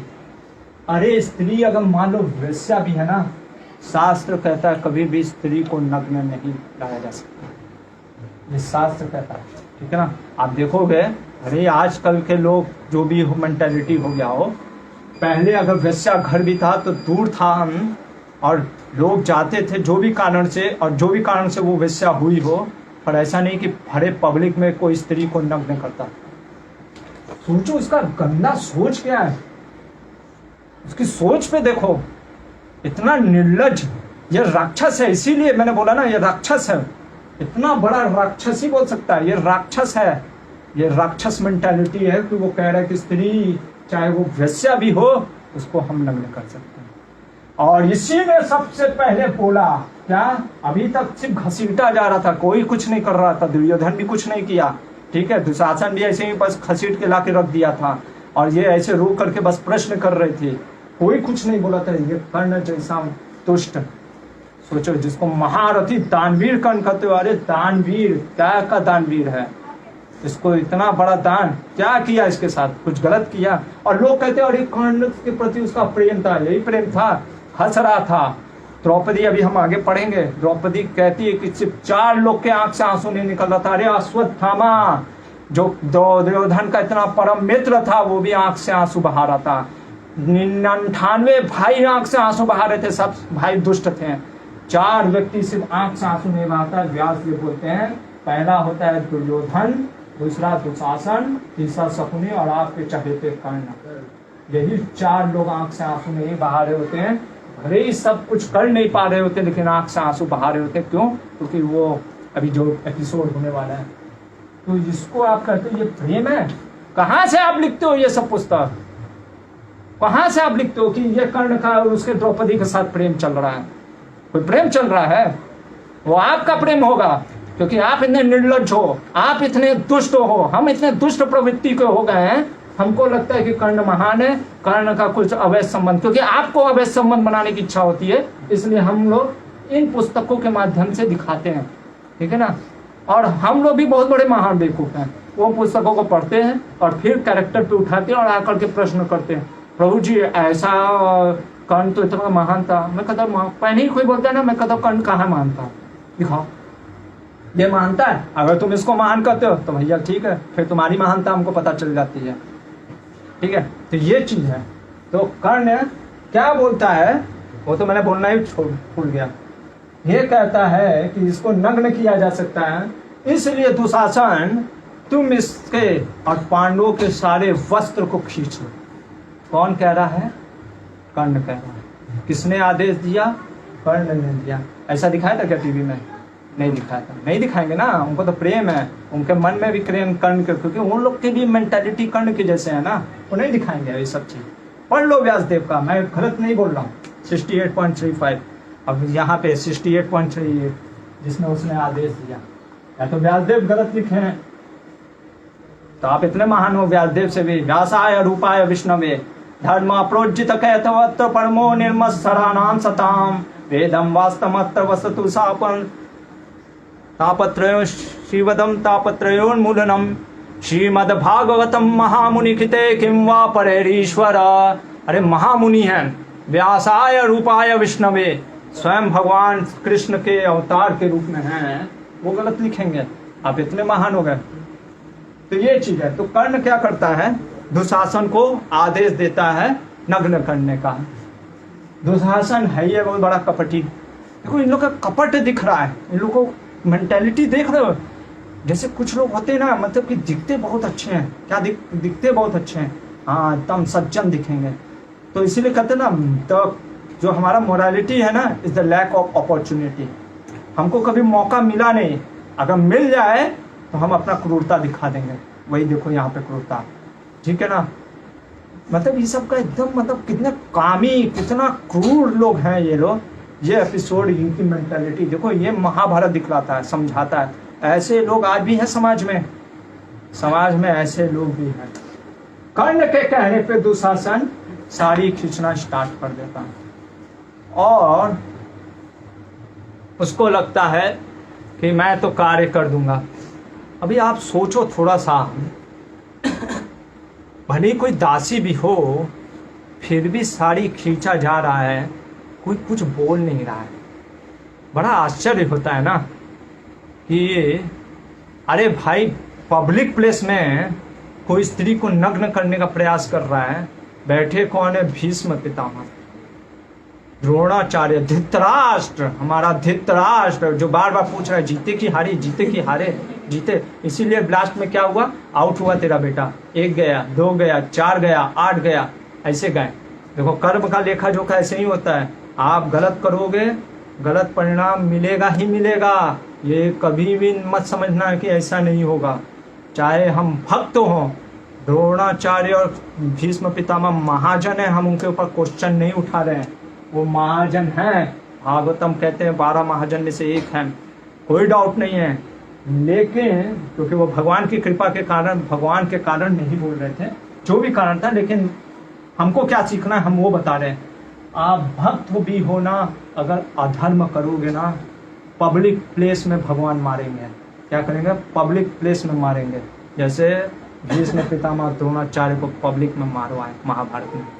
हाँ, वैकुंठ लेके जाएंगे, तुमने मेरा भक्ति किया, वैकुंठ लेके जाएंगे, लेकिन अधर्म करोगे तो पब्लिक प्लेस में मारेंगे। इसीलिए महाभारत का युद्ध हेत का युद्ध नहीं था। ऐसा नहीं था कि सब जो महाभारत के युद्ध में जो इसके साइड थे, पांडव के साइड, सब भगवान के भक्त थे। नहीं, ऐसा नहीं था। कुछ भगवान के भक्त, कुछ भगवान को नहीं जानते। वो धर्म और धर्म की लड़ाई थी। आप देखो अधर्म के साइड कौन कौन थे। जो भी कारण था, वो लोग, जो भी कारण था भीष्म पितामह का, वो भगवान की कारण था। लेकिन मैं बता रहा हूँ, अधर्म कोई भी करे, चाहे भक्त हो या भक्त हो, भगवान उसको पब्लिक प्लेस में नंगा करेंगे। ये चीज़ है। तो कर्ण के आदेश पे जब दुशासन नग्न करने लग गया, सब शांत बैठे हैं। तो जब सब शांत बैठे और कोई कुछ नहीं कर रहा है, जब धर्म के लोग, बड़े बड़े लोग कुछ नहीं बोल रहे, तो फिर आएंगे ना भगवान। क्योंकि भगवान यदा यदा ही धर्मस्य ग्लानि भवति भारत अभ्युत्थानमधर्मस्य तदात्मानं सृजामि। भगवान का वचन है कि मैं धर्म की संस्थापना करने के लिए बार बार आऊँगा। तो वो आएंगे ही भाई। तो इसलिए लोग कहते कि अरे द्रौपदी शायद रानी थी इसलिए भगवान बचाने आए थे। नहीं, आप देखो ऐसा अभी तक हुआ ही नहीं। पब्लिक प्लेस में कोई किसी महारानी को खींच रहा हो धर्म के सभ्य लोग बैठे हों, ठीक है, आज भी रेप होता है, लेकिन ऐसे पब्लिक प्लेस में आप नहीं देखोगे कि कोई पूरा सभा में बैठ करके कोई ये दुशासन कर रहा था। सोचो 10,000 हाथी के बल वाला व्यक्ति अगर किसी स्त्री को खींच रहा होगा तो स्त्री क्या हो? व्यासदेव कहते हैं वो कहीं जाती नहीं है, और ऐसा भी हमको नहीं बोलना चाहिए। देखो वो कुछ चीजें होता है सिखाने के लिए, हम लोग भी बोल देते हैं कि द्रौपदी एक हाथ से ऐसे साड़ी पकड़ी हुई थी तब पर, और ऐसे पुकार रही थी भगवान को, ठीक है, और इसलिए भगवान कह रहे थे कि नहीं, मतलब कि कहें कि अभी भी वो साड़ी पकड़ी है। जब वो दोनों हाथ छोड़ के ऐसे करते हैं, हरे कृष्णा कृष्णा कृष्णा हरे हरे, हरे राम राम राम हरे हरे, तब वो भगवान आए। नहीं, वो बोलने के लिए अच्छा चीज है, आप स्टोरी बोलते हो, लेकिन यहाँ पे जो महाभारत में है वो क्या बोलता है व्यासदेव, जैसे ही वस्त्र खींचा, जैसे ही वस्त्र खींचा, देखो जैसे ही लिखा है, जब वस्त्र खींचा जाने लगा, जैसे ही उसने वस्त्र खींचना, तब द्रौपदी ने भगवान कृष्ण का स्मरण किया। किसका स्मरण किया? कृष्ण का। ऐसा नहीं कि लास्ट में भगवान को, वो हम लोग के लिए, क्योंकि हम लोग ना माला में भी भगवान को नहीं ना देख पाते हैं, इसलिए हम लोग को सिखाने के लिए गुरुजनों ने, आचार्यों ने कहा कि सरेंडर करो, ठीक है। पर द्रौपदी को नहीं सोचना चाहिए कि द्रौपदी अरे ऐसी थोड़ी सी टाइम पास डिवोटी थी, नहीं, वो भगवान के हमेशा सोचती है, और वो भगवान को कल देखेंगे डांट देती है। हम नहीं डांट सकते भगवान, क्योंकि उसका ऐसा संबंध है भाई, वो डांट देती है। भगवान भी नहीं कहते हैं कि तुम कैसे डांट दी, भगवान मान लेते हैं अपना डांट, सुन भी लेते हैं, ठीक है। तो द्रौपदी भगवान को याद करने लगती है, और बिल्वमंगल ठाकुर ने बहुत अच्छा एक श्लोक लिखा, अग्रे कुरूणाम अथ पांडवानाम दुशासनैहार्त वस्त्र केसा कृष्णा तदा क्रोशदनन्यनाथा गोविंद दामोदर माधवेति, गोविंद दामोदर माधवेति, गोविंद दामोदर माधवेति। जब दुशासन भगवान मतलब कि द्रौपदी का वस्त्र हरण कर रहा होता है और कोई कुछ नहीं बोल रहा होता है, तो कृष्ण जो हैं वो प्रकट होते हैं। अभी देखो 2-3 एंगल से देखेंगे कहाँ क्या क्या चीज लिखा, मैं पहले ही बता देता हूँ। जो पहले महाभारत में क्या लिखा है वो चीज देखेंगे, ठीक है ना, और बाकी जो हमारे आचार्यों ने क्या क्या बोला वो भी लिखेंगे, ठीक है ना। तो महाभारत में मेंशन आता है कि जब ये खींचने लग गई, ये खींचने लग गया दुशासन दुष्ट, तो कौन? द्रौपदी क्या बोलती है, देखो नाम लेना जरूरी है। गोविंद द्वारका वासिन कृष्ण गोपी जनप्रिय, क्या ले रही है? गोविंद नाम ले रही है। द्वारका वासी कृष्ण गोपी जनप्रिय, देखो बस नाम ही ले रही है। देखो भगवान के नाम में ताकत, देखो ये सिद्धांत है, ये मध्वाचार्य सिखा रहे हैं, बताते हैं। अभी तो कुछ बोली नहीं, सिर्फ भगवान का नाम ले रही है। हम क्या होता है, हम नाम कम लेते हैं, भगवान को बताते हैं कि भगवान ये दिक्कत है, ये दिक्कत है, ये दिक्कत है, ये दिक्कत है। वो बोल कम रही है कि दिक्कत क्या है, ले रही है ज्यादा कृष्ण का नाम। गोविंद द्वारका वासिन कृष्ण गोपी जनप्रिय, कौरवे परिभूता माम की न जानसी, फिर केशव, फिर भगवान का नाम केशव। कह रही है कि कौरव के इस बाढ़ में मैं डूब रही हूँ, मेरी रक्षा करिए। आगे क्या बोलते हैं, हे नाथ हे रमानाथ व्रजनाथ तिनासन, कौरवारव मंगनाम मामुद्धुर स्वजनार्दन। फिर बात, हे नाथ आप ही नाथ हैं, पिता है, पति हैं। हे रमानाथ, लक्ष्मी के भी नाथ आप ही है। व्रजनाथ, देखो मेंटालिटी देखो, इतना धर्म में भी। अरे सोचो हमारा ये पैर में चोट लग जाता है तो हमारा क्या, हम गिरते हैं, आओ मम्मी, कृष्णा निकलता है, टेस्ट कर लेना, अगर निकलता है तो अच्छी बात है, नहीं निकलता है, मैं अपने बारे में भी बोल रहा हूँ, नहीं निकलता है, हम गिरते हैं, तो वो उसका मेंटालिटी देखो। रमानाथ, अरे भगवान का नाम, अभी आपको मैं बोलूंगा नाम लो एक भगवान का नाम, कोई नाम है? ऋषिकेश। ऋषिकेश अगर जैसे ही बोलते हो तो इसका मतलब आप सेंसस के बारे में सोच रहे हो, या जैसे आप गोपी जन बोलोगे तो गोपियों की याद भी आ जाएगी, तो इसका मतलब कि वो भगवान के लीलाओं को भी याद कर रही है। अरे यहाँ पे उसको निर्वस्त किया जा रहा है, वो भगवान के नाम और उनकी लीला को याद कर रही है। व्रज के जो नाथ हैं, हे व्रजनाथ, हे संकट नाशन जनार्दन, सभी लोगों का भरण करने वाले, इस समुद्र रूपी में डूब रही हूँ, मेरा उद्धार कीजिए। कृष्ण कृष्ण महायोगीन विश्वात्मना विश्वभावना प्रपन्ना पाहि गोविंद कुरु मध्य वसीदति। फिर क्या बोलती है? कृष्ण कृष्ण महायोगीन, कृष्ण कृष्ण महायोगी, विश्व आत्मा, सारे विश्वों के आत्मा, विश्व भावना, सभी के विश्व के भावना के, हे गोविंद। बार बार देख लो, नाम ज्यादा ले रही है, पता कम रही है कि क्या कष्ट है। हम क्या करते हैं? कष्ट ज्यादा बताते हैं, नाम थोड़ा सा ले लेते हैं। हाँ कृष्णा, और लंबा चौड़ा कि ये दिक्कत है, ये दिक्कत है, ये दिक्कत है। हाँ कृष्णा, ये दिक्कत है, ये दिक्कत है, ये दिक्कत है। और उसके में कृष्ण, गोविंद, राम, मधुसूदन ऐसे नाम ले रही है, ये दिक्कत। अंतर देखो भगवान के नाम लेने में।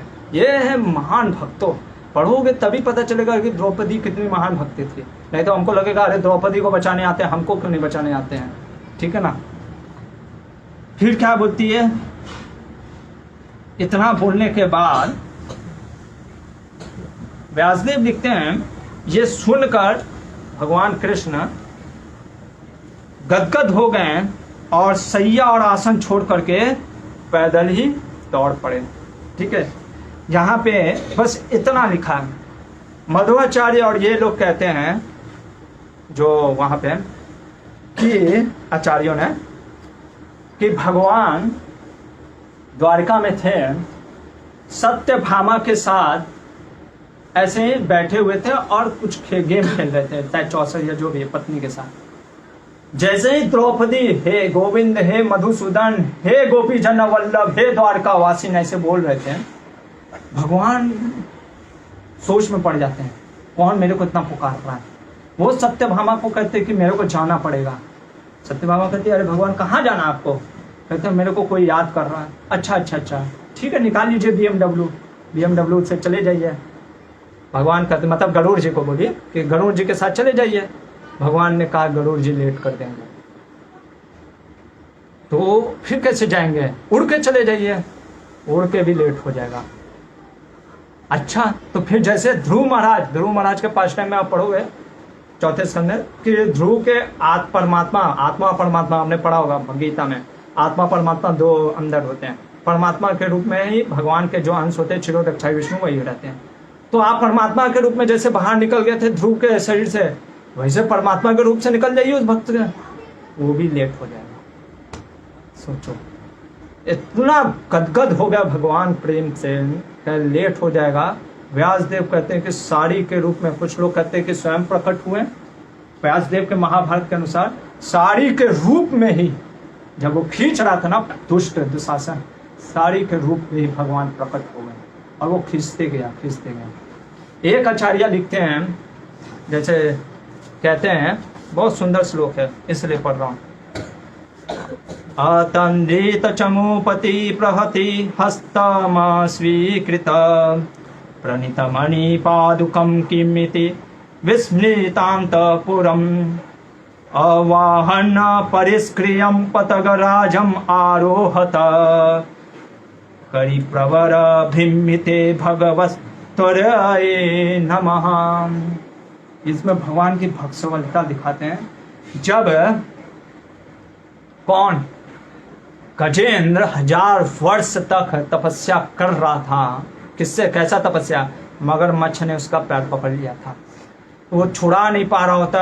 उसी समय जब वो कमल ऐसे जो उसी पॉन्ड में था उसको निकाल करके ऐसे भगवान कृष्ण को, एक्चुअल में कृष्ण को भी नहीं, बस बोला कि जो इसके पूरे त्रिलोकी नाथ है, ऐसे करके वो जब पुकारता है। इधर क्या होता है वैकुंठ का हाल, एक आचार्य ने लिखा दक्षिण भारत के, कि भगवान देखते कि कौन मेरा भक्त मुझे प्रेम से कुछ अर्पण कर रहा है, वो भागने लगते हैं। कहते गरुड़, मतलब कि ड्राइवर को निकालो BMW, और वो भागने लगते हैं गरुड़ जी के ऊपर। तो अभी सेक्रेटरी नहीं होता है, गेट खोलता है ऐसे खट खट, तो वो गेट सेक्रेटरी वो कहे हटो लेट हो रहा है, और वो कूद जाते हैं गरुड़ जी के ऊपर। तो कुछ लोग आते हैं ना कि सर मतलब कि अरे आपका ये छूट गया, वॉच लगा लीजिए या चश्मा निकल। भगवान ने कहा कि अरे वो भी छोड़ो, पादुका लेके आ गए थे उसके सेनापति, कि भगवान पादुका तो पहनिए। भगवान ने कहा छोड़ो, हटाओ, अभी लेट हो रहा, तुम चलो गरुड़। छतरी तक नहीं लगा था। अरे भगवान कुछ लगा लीजिए, नहीं छोड़ो वो भी। यहाँ तक कि अपने स्त्रियों को, भू श्री देवी लक्ष्मी जी को भी नहीं देखा क्या कर रही हैं। वो पागल हो गए, कहे गरुड़ उड़ो नहीं तो मैं तुमको अपने कंधे पर। एक आचार्य कहते गरुड़ जी लेट कर रहे थे, भगवान ने कहा गरुड़ तुम बहुत स्लो हो। गरुड़ को अपने मतलब कि उस पे, किस पे, पीठ पे बैठा करके दौड़ने लग जाते हैं भगवान। ये है भगवान का प्रेम। लेकिन वैसे जब हम पुकारेंगे तब ना, हरे कृष्णा कृष्णा कृष्णा हरे हरे, हरे राम राम राम हरे हरे। तो वो भगवान भक्त वत्सलता के कारण दौड़ कर भागते हैं और द्रौपदी की रक्षा करते हैं। ये दुशासन खींचता रहता है। कपटी सोचा कि कभी तो जो नग्न मैं देख लूंगा, लेकिन भगवान जिसकी रक्षा कर रहे हैं, तुम चाहे कुछ भी कर लो, कुछ नहीं होने वाला। और द्रौपदी की रक्षा हो जाती है, वो वहीं पे गिर जाता है। इसके बाद क्या होता है, भीम खड़ा होता है और कहता है सुनो मेरी प्रतिज्ञा है। क्या?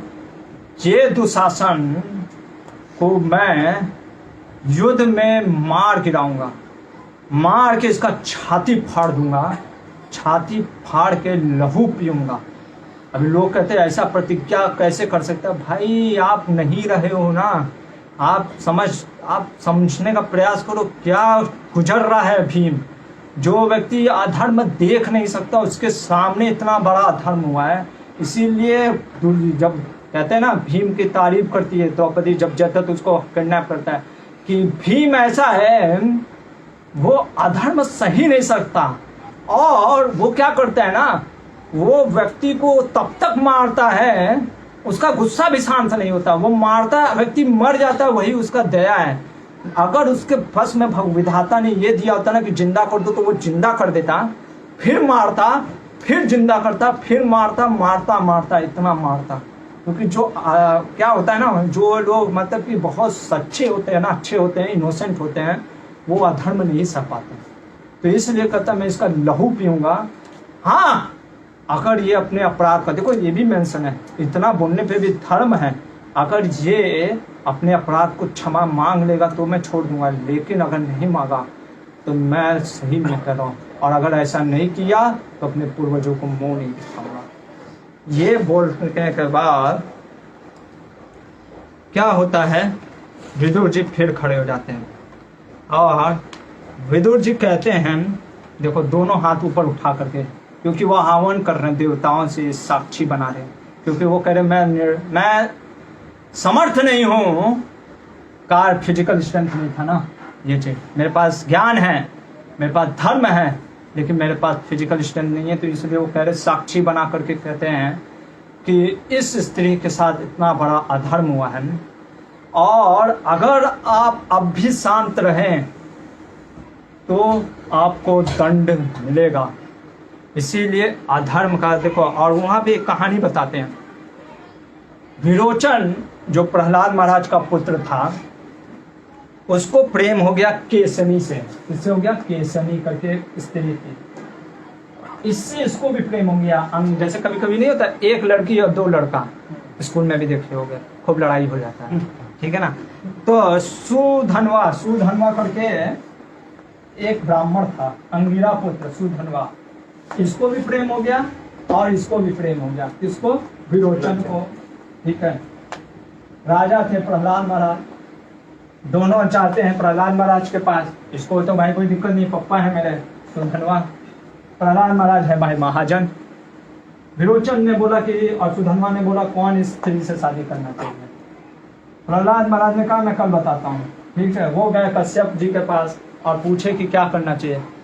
कश्यप जी ने कहा अगर आपको सही चीज पता है ना, अगर आपको सही चीज पता है, जानते हुए भी काम, क्रोध तथा भय से प्रश्न का उत्तर ना देना, यह भी बहुत बड़ा पाप है। जानते हुए भी अगर आपको किसी प्रश्न का उत्तर पता है, आपको पता है कि ये गलत है, और आप कोई आपसे पूछ रहा है प्रश्न का उत्तर और आप चुप बैठे हो, ठीक है ना, किस कारण? काम के कारण, कोई पैसा वैसा मिल गया है, या आप लोभ के कारण, या कोई क्रोध के कारण या डर के कारण, तो वो भी बहुत बड़ा पाप है। इसलिए आप अब सोचो। तो उन्होंने डिसीजन लिया कि सुधन्वा के साथ शादी होना चाहिए केसनी का, क्योंकि सुधन्वा महान है तुमसे विरोचन। क्यों? क्योंकि सुधन्वा के पिता अंगिरा मुनि है, वो मेरे से महान है, इसलिए केसनी का विवाह सुधन्वा से होना चाहिए। ये बोल करके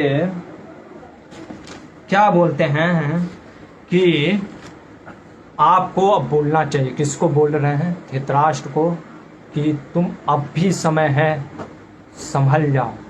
अब भी देखो कितना मौका देते हैं भगवान, कितना मौका देते हैं, कितना मौका देते हैं, लेकिन व्यक्ति इतना वक्तुम समर्थे पिनवक्ति ह कश्चिद अहो जनानां व्यसनाभिमुख्यम जीवे पिबस्वामृतदे तदेव गोविंद दामोदर माधवेति।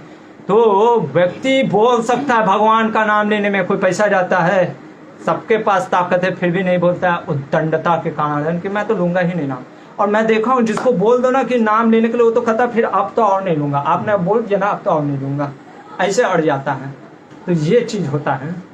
यहाँ पे द्रौपदी फिर एक प्रश्न उठा देती है कि वह सभा नहीं है जहाँ वृद्ध पुरुष नहीं है। देखो सभा कहाँ से बनता है, इसीलिए कुंती महारानी भागवतम में कहती है असत्य सभा था, क्योंकि सभा जो बनता है वो कहाँ से बनता है? सभ्य से। कहाँ से? सभ्य से आता है, सभ्य पुरुष। ये सभा नहीं होती है जहाँ वृद्ध नहीं होते। वृद्ध कहने का मतलब है जो ज्ञान से वृद्ध हुए हो, ठीक है ना, ज्ञान से वृद्ध होना चाहिए। वो ज्ञान जहाँ वृद्ध नहीं होते वो सभा नहीं होती, यानी जहाँ ज्ञानी नहीं होते वो सभा नहीं होती है। और ज्ञानी का ज्ञान कैसे पहचानोगे? शास्त्र श्लोक जानने से नहीं, धर्म का ज्ञाता होता है, इससे धर्म का। और धर्म क्या कहता है? सत्य, सत्य बोलता है, सत्य होता है धर्म। और सत्य कभी छल से नहीं होता है, ठीक है ना। तो ये कहती है कि इसलिए कोई यहाँ पे सत्य नहीं बोल रहा है, ये सभा ही नहीं है, ये सभा ही नहीं है, यानी यहाँ पे कोई सभ्य पुरुष शायद नहीं है। और इसके बाद क्या होता है, ठीक है ना, विदुर जी ने जब बोला ऐसे, ठीक है, कर्ण देखो फिर क्या बोल रहा है। देखो इतना बड़ा राक्षस है ना, आप देख लो 68 पॉइंट। आपको प्रेम होता है, पता नहीं कैसे लोग प्रेम करते हैं। मेरे को अब तो सही में डाउट क्लियर हो गया पूरा। जो लोग भी कर्ण को प्रेम करते हैं वो खुद बड़े राक्षस है। मैं नहीं बोल रहा हूँ। A=B, साइंस पढ़ा है ना, B=C, तो A= ऐसा पढ़ा है ना, थर्मोडायनेमिक्स, है ठीक है ना, ये सही है ना, ठीक है। अगर तुम राक्षस से प्रेम करते हो, ठीक है ना, अगर कोई गलत कार्य कर रहा है तुम उसका सपोर्ट कर रहे हो तो इसका मतलब क्या है? सिंपल सा। तुम कर्ण को प्रेम कर रहे हो तो इसका मतलब तुम भी, कर्ण का ऐसा भावना है तो तुम्हारा भी भावना है, ठीक है ना।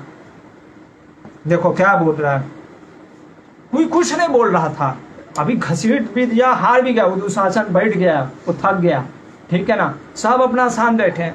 इसको मतलब इतना पापी है ना। विदुर की यह बात सुनकर जब सब राजा लोग कुछ ना बोले, उस समय कर्ण दुशासन से कहा, इस दासी द्रौपदी को घर ले जाओ। कहाँ ले जाओ? घर घसीटते हुए लेके जाओ, ठीक है, घसीटते हुए इसको घर कहने का मतलब हमारे घर लेके चलो दुर्योधन के। द्रौपदी लज्जा में डूब गई और पांडवों को की तरफ देखने लग गए। उस दुखियारी को घसीटना स्टार्ट कर दिया। देखो दुशासन, देखो अभी देखा कि कृष्ण जिसकी तुम नहीं निर्लज्ज हो, देखो कितना क्रूर है ये लोग, देख रहा है तुम लोग, समझ रहे हो, देखो। इसलिए महाभारत का एपिसोड भी पढ़ना चाहिए, कितना क्रूर लोग हैं। देखें कि कृष्ण ने सपोर्ट किया, अब चाहे वो नहीं देखें, पर उन्होंने देखा कि जब निर्लज्ज हम नहीं कर पाए हैं, भैया अभी मौका है, सुधर जाओ ना। नहीं, फिर भी घसीटते हुए लेके जा रहा है। एक प्रश्न, हाँ प्रभु। क्या द्रौपदी भी प्रतिज्ञा करती है दुर्योधन के खून से अपने केस को धोएगी? ऐसा तो मैंने अभी तक नहीं पढ़ा, मैं तो आप ही के सामने पढ़ रहा हूँ प्रभु। मतलब कि अगर कुछ भी आएगा तो मैं बताऊंगा, ऐसा मैंने नहीं पढ़ा। वही है ना, ये सब चीज फिल्मकारों ने क्यों, क्योंकि द्रौपदी को एकदम गलत दिखाने के लिए। कर्ण को गलत नहीं दिखाएंगे, एक चीज भी कर्ण का नहीं दिखाएं, और द्रौपदी ये सब पे प्रश्न पे उठवा देते हैं, ठीक है ना, कि अरे द्रौपदी ऐसे कार्य कर। एक चीज दिखाओ कर्ण का तुम, अभी तो मैं पूरा कर्ण को निर्लज्ज करूंगा, पूरा एकदम पूरा नंगा करूंगा उसको। आपको सुनना होगा, सुनना नहीं सुनना होगा जा सकते हो, पर मैं जो सत्य है व्यासदेव का वो सत्य प्रकट करूंगा, ठीक है। तो द्रौपदी का चेतावनी युक्त विलाप एवं भीष्म का वचन, ठीक है ना, ये चैप्टर चल रहा है। तो द्रौपदी क्या होने लगती है, रोने लग जाती है, और रोते हुए घबराहट के कारण, देखो कितना महान औरत है। अरे यार तुम लोग कहाँ से पढ़ सुन ये सब करते हो, क्या बोल रही है 69.2, क्या मान गए द्रौपदी को, क्या धर्म परायण है, मानना पड़ेगा। क्या कहती है, सोचो जिसको, अरे आपके साथ ऐसे कोई आपके साथ कुछ गलत होता है, आपके सामने कोई शान बैठेगा, आप उसको प्रणाम करोगे? क्या कह रही है, मैंने जो कार्य सबसे पहले करने के कारण, भय के कारण नहीं कर पाई थी। अरे भाई कहाँ से वो कर पाएगी, उसको तो घसीट रहा था ना। वो कह रही है कि मैं नहीं कर पाए घबराहट के कारण, मुझे क्षमा कर दीजिए, पहले मैं आप लोग को प्रणाम करती हूँ। इसको सभी बुजुर्गों को। देखो ये है धर्म, कितनी बड़ी धर्म परायण है, और हम उस पर क्वेश्चन उठा देते हैं कि उसकी वजह से ये लड़ाई होता है, वो भड़काती है, ये भड़काती है, क्योंकि हम भड़काते हैं ना, हमारा लड़ाई लगवाने का आदत है तो हम दूसरों पे भी लगवा देते हैं। वो कह रही है कि मैं प्रणाम करती हूँ, किसको, सभी अपने बुजुर्गों को। और प्रणाम करते हुए दुशासन तो निर्लज्ज की तरह खींचे जा रहा है उसको घसीटते हुए, पृथ्वी पर गिर पड़ी। मैं इसलिए डिटेल में पढ़ रहा हूँ क्योंकि आपके अंदर क्रोध आए, मैं चाहता हूँ क्रोध आए, नहीं आ रहा है तो हमारा हृदय फिर कुछ और हो गया है। इसलिए बता रहा हूँ क्योंकि आपने जो गलत देख लिया है ना मूवी और इस सब में, सुन लिया है, पढ़ लिया मृत्युंजय जैसे, ये देखो इसमें द्रौपदी पृथ्वी पर गिर पड़ी, उस सभा में अत्यंत दुखित हो विलाप करने लगी, उसके योग्य कदापि नहीं था, ठीक है। वो इस तरीके से रोने लग जाती है, और फिर वो जाती है भीष्म पितामह के पास और कहती है कि वही प्रश्न की धर्म क्या कहता है पितामह जी। भीष्म पितामह इस बार कहते हैं, देखो क्या कहते हैं, भीष्म पितामह कहते हैं कि द्रौपदी का पहले बहुत तारीफ करते, कहते हैं देखो द्रौपदी तुम्हारी जैसी स्त्री आज तक मैंने नहीं देखा। क्यों, इतना बड़ा कष्ट होने पर भी तुम धर्म की बात कर रही हो। अरे यहाँ पे एक उंगली कट जाता है तो हम कहते कृष्णा मेरा उंगली काट दिए, ठीक है ना। यहाँ पे उसको मतलब समझो मारा जा रहा है। एक स्त्री को निर्नग्न करना उसके लिए सबसे बड़ा पाप है। अरे पाप नहीं, मतलब उस समय उसके लिए मृत्यु है। हम ये समझ नहीं पा सकते शायद क्योंकि हम आज इतना गंदा हमारा सिविलाइजेशन हो गया है कि क्या बोलना, ठीक है ना। तो भीष्म कहते हैं कि द्रौपदी तुम्हारी जैसी स्त्री को मैंने नहीं देखा। ऐसा विपत्ति आने पे भी तुम धर्म का साथ पक्ष कर रही हो, इसका मतलब है कि तुम बहुत बड़ी धर्म परायण हो। और वो स्वाभाविक है क्योंकि तुम कहाँ से निकली हो, अग्नि से निकली हो, यज्ञ से निकली हो, साक्षात कृष्ण की सखी हो, इसीलिए तुम्हारा नाम कृष्णा है और तुम यज्ञ सेनी हो, इसलिए तुम्हारा स्वाभाविक है। ये दिखाता है कि तुम बहुत बड़ी धर्मज्ञ हो। और देखो ये बोल तो सही रहे थे लेकिन इन्होंने एक्शन में कुछ नहीं किया। और इन्होंने जो बोला यहाँ पे इसका प्रश्न का उत्तर है। इन्होंने कहा देखो इसीलिए अर्थ की बहुत ज़रूरत है, बल की बहुत ज़रूरत है। सब लोग देखो मैंने सब साबित कर दिया, सब अधर्म हो रहा है, फिर भी कोई क्यों नहीं बोला।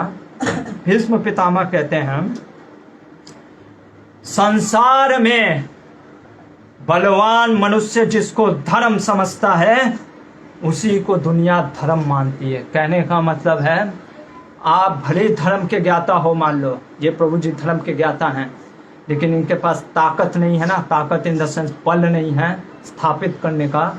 और कोई अधर्मी खड़ा है और वो जोर जोर से बोलता है यही है, जैसे लिबरल, ठीक है ना, किताब छाप देते 50,000 50 मिलियन बुक जाता है उनका, ठीक है, और पूरा अधर्म खींचते हैं। और हम ऊंच शीश को मान लेते हैं, व्यास देव के जैसे वाणी को छोड़ देते हैं महाभारत को। क्यों? क्योंकि आज अधर्म प्रबल हो गया है।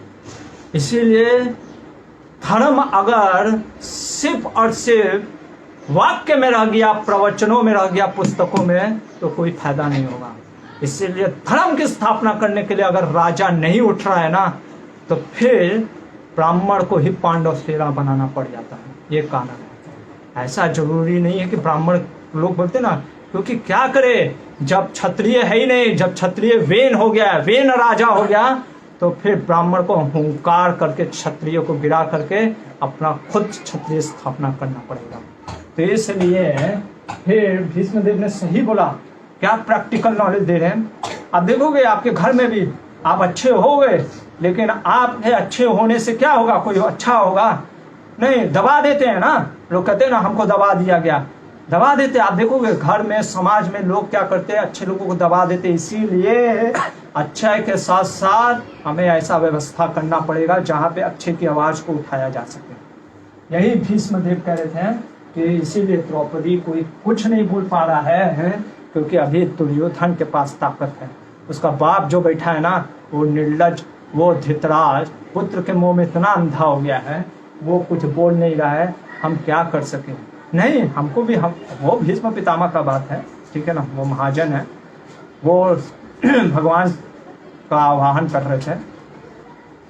तो हमको क्या करना चाहिए? ऐसे अधर्मियों का नाश करने के लिए कुछ तो करना चाहिए।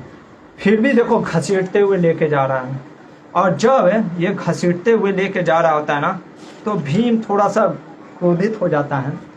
और देखो क्रोधित में आकर के पहली बार, बस एक ही बार वो अपने भाई के सामने है, ऐसे देखो यही चीज़ है। कुछ लोग कहते हैं कि वो भीम उस समय ना कर्ण को क्या क्या बोल दिया था एग्जीबिशन रंगमंच में, वो अपने भाई तक को नहीं छोड़े। देखो जो होता है ना, जो हृदय से सच्चा होता है। इसीलिए महाभारत धर्मशास्त्र ये नहीं दिखाता है क्या आपने what you have done, why you have done, ये चीज पे ज्यादा फोकस करता है हमारे शास्त्र। आपका उद्देश्य क्या था, पर्पज क्या था, व्हाई यू हैव डन, ठीक है ना, किस पर्पज के लिए। आप विकर्ण से ही बोल रहा था, लेकिन उसका पर्पज के पीछे क्या था, अपने आप को ढोंगी करके धर्म परायण दिखाना। बोला क्या ये मेंटेन नहीं करता है, वो क्यों बोले ये मैटर करता है। क्या बोल दिए अरे भीम ने, अगर आप मेरे बड़े भाई नहीं होते ना, ये दोनों जो हाथ से आपने जो जुआ खेला है, द्रौपदी को दांव पे लगाया, ये मैं दोनों हाथ जला देता। क्या करता, ये दोनों हाथ जला देता। अर्जुन कहता है तू ऐसा कैसे बोल सकता है, तू करेगा क्या? भीम कहता मैं करूंगा नहीं, मैं बस बोल रहा हूँ। क्यों? क्योंकि जो ब्राह्मण होता है, इसीलिए देखो ये सब शास्त्र होता है। ब्राह्मण जो होता है ना, जो अच्छे लोग होते हैं, खास करके ब्राह्मण लोग को, अच्छे लोग, उनको बोल देने से ना लग जाता है। किसी किसी को देखोगे ना, बोल देने से लग जाता है। जो उससे नीचे स्तर के होते हैं उनको फिर दंड देना पड़ता है, धन का दंड। और जो इतने उत्तंड होते हैं कर्ण जैसे, उनको फिर मृत्यु दंड देना ही पड़ता है। इसीलिए भगवान हम बताएंगे, जो हम लोग कहते ना रथ से हटा रहा था, बेचारे को मारा, वो नहीं देख रहे हो क्या क्या बोल रहा है। धर्म ये सिखलाता है, अगर अधर्मी है ना, तो उस अधर्मी को भी अधर्म से ही मार के खत्म करना पड़ता है। जहर से जहर को काटना पड़ता है, वो अधर्म नहीं है। ये सब हम बात करेंगे जब उसका मृत्यु आएगा तब। इसका कर्ण का लोगों को बड़ा दुख होता है, अरे वो बेचारा पहिया निकाल रहा था, पहिया क्यों निकाल रहा था, लड़ना चाहिए था। वो सब ठहर उड़ाएंगे, उसको पूरा लेंगे, उसका पूरा एक एक एपिसोड लेंगे। आप घबराओ नहीं, पूरा कर्ण को एकदम नंगा करेंगे, ठीक है। तो ये चीज था। तो ये भीम इतना बोल देता है, और फिर ये रोष में आकर के दुर्योधन क्या करता है, दुर्योधन छल, अब देखो छल कपट करना स्टार्ट कर दिया। देखो कितना कपटी है, इतना कपट भरा है। अभी क्या कर रहा है, अब भेद डाल रहा है। कह रहा है कि देखो अगर द्रौपदी तुम्हारे ये चारों पति अगर बोल देते हैं, और मैं भी कहता हूं अगर ये चारों पति कह देते हैं कि तुम नहीं हारी हो, तो मैं अभी तुम्हें दास मुक्त कर देता हूं। देख रहे हो, आप समझने का प्रयास करो। लड़ाई लगवा रहा है कि युधिष्ठिर शांत बैठे हैं, तुम चलो चारों भाई बोल दो, ठीक है ना, कि आग लगवा रहा है। तो ऐसे ऐसे लोग हैं, मौके का फायदा उठा करके क्या करते हैं, घर में आग लगाते हैं, सुलझाते नहीं है, क्या करते हैं, आग लगाते हैं। इसीलिए द्रौपदी कुछ नहीं बोली। आपने कल देखा होगा, मैंने बोला ना, द्रौपदी को जब घसीट रहे थे और दुर्योधन कहता है, दुर्योधन अभी भी कहेगा, क्या बोलेगा, द्रौपदी देखो अपने पति को देखो, कुछ नहीं बोल रहा है। द्रौपदी कहती है कुछ नहीं, देखो सुनो दुशासन दुर्योधन, धर्म इतना सूक्ष्म है, युधिष्ठिर महाराज महान धर्मात्मा है, उन्होंने क्यों कार्य किया तुमको नहीं समझ में आएगा। बुराई बतियाई नहीं बतियाई, क्यों नहीं बतियाई, ये होता है द्रौपदी से सीखने का चीज। अपने की बुराई कभी भी बाहर मत करो, क्योंकि वो लोग कूद डालेंगे और मजे लेंगे। जिनको तुम अपना समझती हो, जैसे कृष्ण जैसे भक्तों को अपना अगर आप समझते हो तब आपको बोलो। कृष्ण हम देखेंगे कृष्ण के सामने अरे क्या उड़ाती है, और आप कहते हो कि नारी को ताकत नहीं था, बल नहीं था, अरे क्या उड़ाती है, साफ साफ एकदम मुंह पे बोलती है गांडीवधारी को गांडीव धिक्कार है। किसके सामने? कृष्ण के सामने, और किसी के, क्योंकि कृष्ण अपने हैं ना। और ऐसा नहीं कि गांडीवधारी अर्जुन कहता है अरे ऐसा कैसे बोल दी, ऐसा नहीं, शांत बैठे रहते, कोई कुछ नहीं बोल पाता है। तो ये सब पढ़ेंगे ही नहीं तो फिर हम कहेंगे नारी को अबला दिखाया। कहाँ अबला दिखाया? आपके पुस्तक में अबला दिखाया, आपके सोच में अबला है, क्योंकि आपको मजा लेना है, इसलिए ये चीज है। तो मैं क्या बोल रहा था, हाँ, तो ये कटु वचन कहने लगता है। अरे समय बहुत जा रहा है बहुत अभी था, ठीक है चलिए तो कटु वचन कहने लगता है इस तरीके से। और देखो, अब देखो यहाँ पे फिर देखो राक्षस, किसका कौन है हमारा राक्षस? तो इतना मतलब अभी आप बोलो क्या किया जाए इसके साथ करना क्या चाहिए, क्या बोलता है, मतलब मेरे को हद है इतना, मतलब कैसे कोई बोल सकता है भाई। माता जी भी ढूंढ वो भी बोल रही है यहाँ पे कि काश में वहाँ पे उस टाइम मौजूद होते तो मैं भी कर्ण का सर धड़ से अलग कर देता। देखो अभी क्या बोल रहा है, देखो कर्ण कह रहा है दास पुत्र और सदा पराधन स्त्री, ठीक है, रहने वाले, ये तीनों धन के स्वामी होते हैं। दास पुत्र और जो हमेशा दासी जो स्त्री रहती है वो हमेशा स्वामी के अधीन होती है। अभी तो तुम्हारे सब सारे पांचों पति जो हैं ये तो दास हो गए, ठीक है, देख लो कैसे कैसे कटु कटु वचन बोल रहा है, ठीक है। और कहता है कि ऐसी निर्धन दास की पत्नी होने से क्या फायदा, अतः तुम राजा दुर्योधन के परिवार में जाकर अब सेवा करो। और देखो यहाँ पे क्या बोल रहा है, ये पढ़ना 71.3, हर चीज को देखो। तो शासन को बुद्धि कौन दिया? खिज नग्न करने का। और क्या मैं बताया था इससे पहले कर्णी ने क्या किया था? दुशासन को खींचने का। इससे पहले क्या बोला था? हाँ वेश्या बोला था, वो तो कर्ण ने बोला। और एक और चीज बोला था ना कर्ण ने, अभी क्या बोला था इसने, मैं भूल गया, ठीक है कुछ तो बोला था इसने, विकर्ण को बोला था। हाँ विकर्ण को बोला था क्या, और मैंने बोला था कि इसने क्या किया था, ठीक है मैं ध्यान से कर रहा, ठीक है जो भी मतलब देख लो ना, उसका स्रोत कौन है? कर्ण है, ठीक है। अभी देखो क्या किया इसने कर्ण ने, तुम दासी हो गई हो, घर ले जाओ दुर्योधन को। हाँ घसीटते हुए क्या, कौन कहाँ बोला घसीट के ले जाने के लिए? कर्णी बोला, ठीक है ना, अपने घर ले जाओ। हाँ मतलब कि वो घर ले के चलो दुर्योधन के, घसीटते हुए। इसके बाद क्या बोल रहा है अब सुनो 71.3 में, सुंदरी देखो ऐसे कटाक्ष मार रहा है, अब तुम शीघ्र ही तुम दूसरा पति चुन लो। क्या चुन लो? दूसरा पति चुन लो जो कि कभी द्यूत कीड़ा ना खेलता हो। देख रहे हो, इसलिए हम लोगों में से किसी को इच्छा अनुसार चुन लो। किसने बोला? ठीक है, किसने बोला? हम लोगों ने। ये देखकर क्या करता है, देखो क्या करता है दुर्योधन, निर्लज्ज दुष्ट, अपनी जांग, नंगी जांग द्रौपदी को दिखाता है। कौन दिखाता है? दुर्योधन। किसका फिर कौन था स्रोत?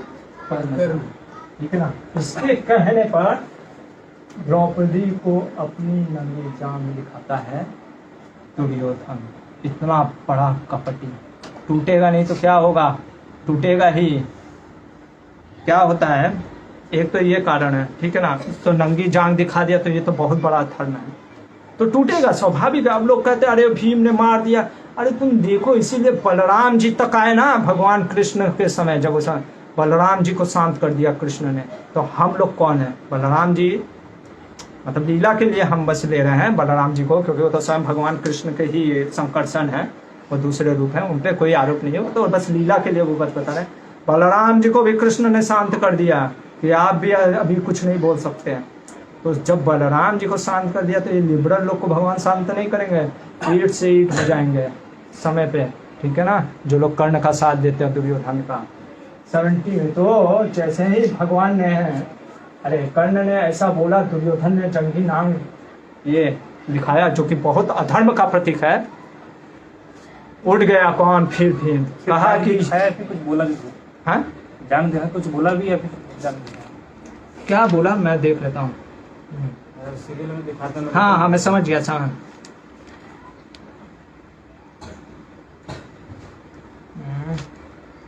जहाँ तक मेरे को है, अभी मैं वही पढ़ रहा हूँ, इसीलिए आप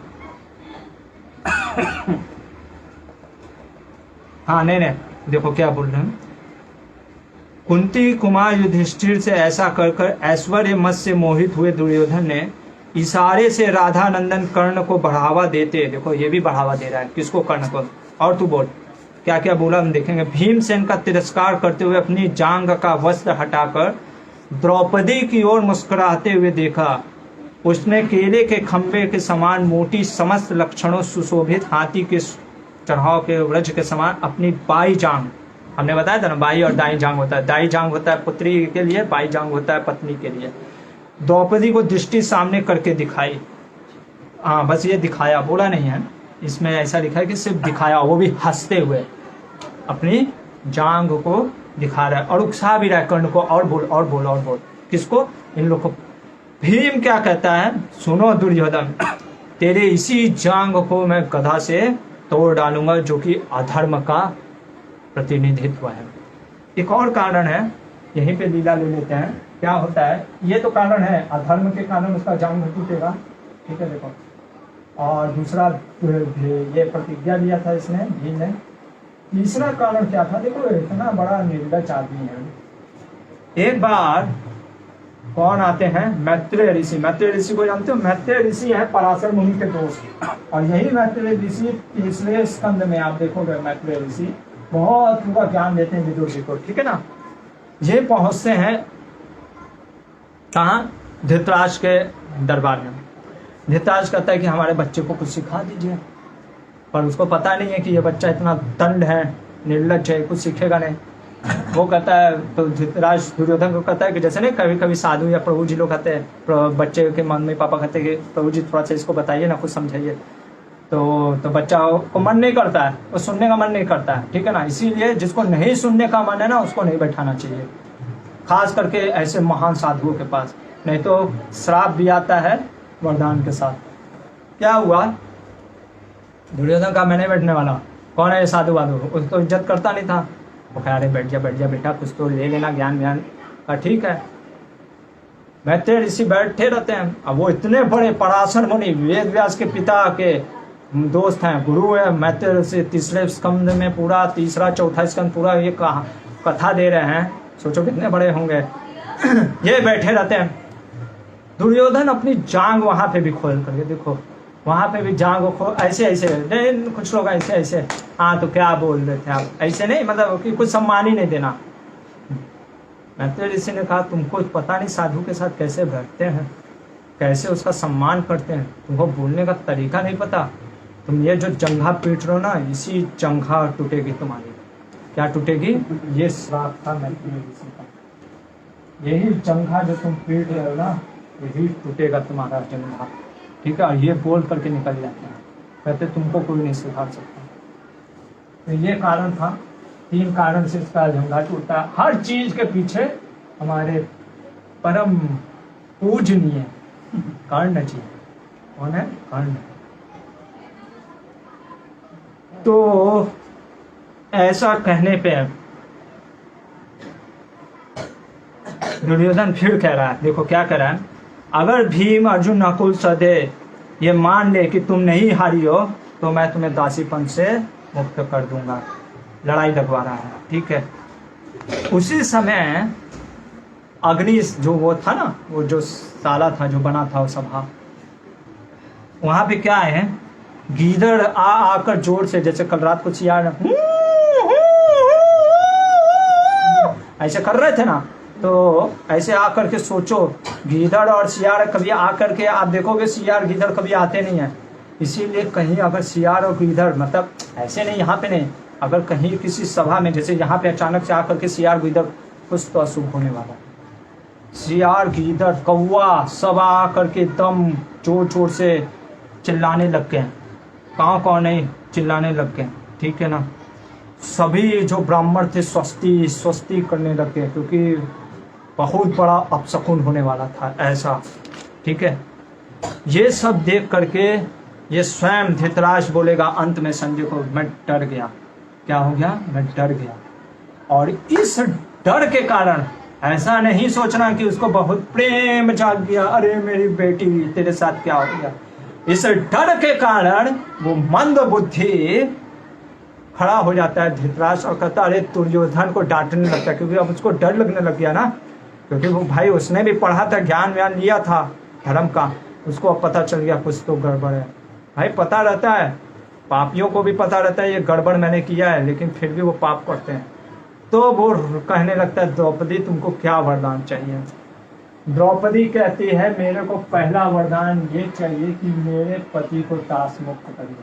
किसको? युधिष्ठिर जी को। धृतराष्ट्र कहता है ठीक है, दूसरा वरदान बोलो। वो कहते हैं कि मेरे चारों पतियों को भी मुक्त करें।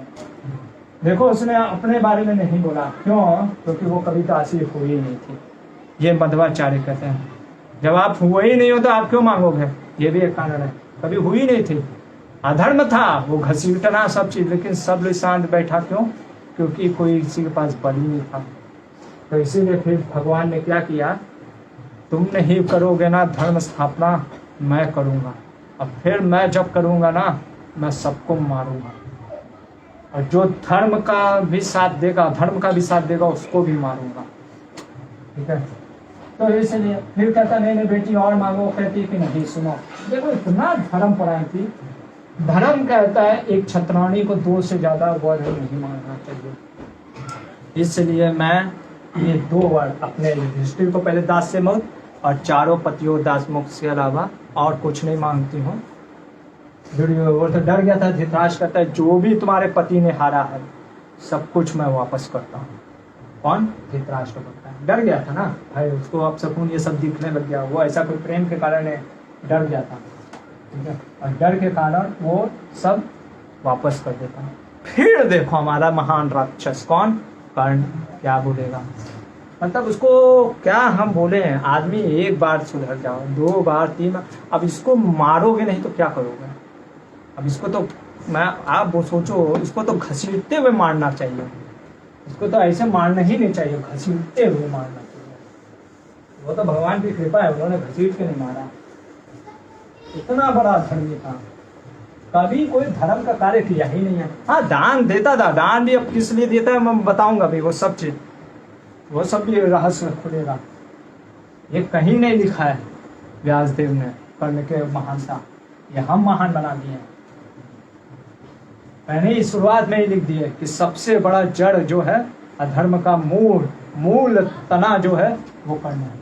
कर्ण क्या बोलता है, इतना होने के बाद देखो कितना उसको मतलब रहा ही नहीं जा रहा है, इतना बड़ा है राक्षस। कर्ण बोलता है मैंने सुंदरियों में सबको देखा है पर ऐसी स्त्री को नहीं देखा जिसने अपने पति को बचा लिया। मतलब देख लो कटाक्ष मार रहा है, जैसे नहीं वाह प्रभु जी, अरे आप तो कितना भूखे हैं, pizza butter masala paneer butter मसाला खा के कितना भूखे हैं। कटाक्ष मार रहा है, समझ लो ना कि पिज्जा पनीर बटर मसाला अकेले ही चबा रहे हैं, ऐसे वो कटाक्ष मार रहा है। ये देख करके भीम कहता है सुनो कर्ण अब बहुत हो गया, अब हम दास मुक्त हो गए, ज्यादा बोले ना तो यहीं पे पटक के मारेंगे हाँ यहीं पे मार दिया जाओगे, ठीक है ना। अब ज्यादा मत बोलो, उस समय दास मुक्त थे, दास में थे, अभी दास मुक्त हो गए, इसलिए तुम अब कुछ मत बोलो। और इतना कह करके भीमसेन वहां पर, ठीक है ना, भीम से वहां पे प्रतिज्ञा लेते हैं। क्या लेते हैं? नहीं, यहाँ पे नहीं, आगे चल के प्रतिज्ञा लेते हैं। युधिष्ठिर, क्या होता है? युधिष्ठिर फिर धृतराष्ट्र, युधिष्ठिर को देखो, अपने बच्चे को नहीं समझाना है। जैसे कुछ लोग होते हैं ना, बच्चा गलती करता है तो दूसरे ही बच्चे को, हाँ बेटा क्या करे, हमारा बच्चा तो है ही है दुष्ट, तुम सुधर जाओ। अरे तुम अपने इसको सुधारो ना, तुम सुधारो उसको। कहा नहीं, आप देखे होगे बहुत से होते हैं मम्मी पापा अपना बच्चे को नहीं सुधारते हैं, दूसरे के बच्चे को सुधारने में लगे रहते हैं। जैसे बीड़ा उठाए उसको सुधारने का। क्या बोलते हैं? धृतराष्ट्र बोल रहा है किसको? युधिष्ठिर को, कि देखो जो हो गया सो हो गया, अभी तुम इंद्रप्रस्थ चले जाओ। और कह रहा है कि देखो कोई मन में शिकवा मत रखो। क्यों? अब बहुत बड़ा बड़ा उपदेश देगा, कहेगा जो पुरुष होते हैं ना, जो अच्छे गुणों वाले लोग होते हैं, वो वैर को याद नहीं रखते हैं। क्या नहीं रखते? वैर को याद नहीं रखते हैं, उनको भूल जाना चाहिए। तुम ये वचन अपने पुत्र को समझा दिए होते ना तो कितना बड़ा अच्छा होता, लेकिन वो अपने पुत्र को कुछ नहीं बोला, और जबकि उसके पुत्र के साथ कुछ हुआ भी नहीं और इन लोग के साथ इतना बड़ा चीज हुआ। तो कहता है कि तुम इनको, युधिष्ठिर को, कि तुम सब भूल जाओ और चले जाओ। युधिष्ठिर महाराज कहते ठीक है, हम चले जाते हैं और जाने लगते हैं। इतने में दुर्योधन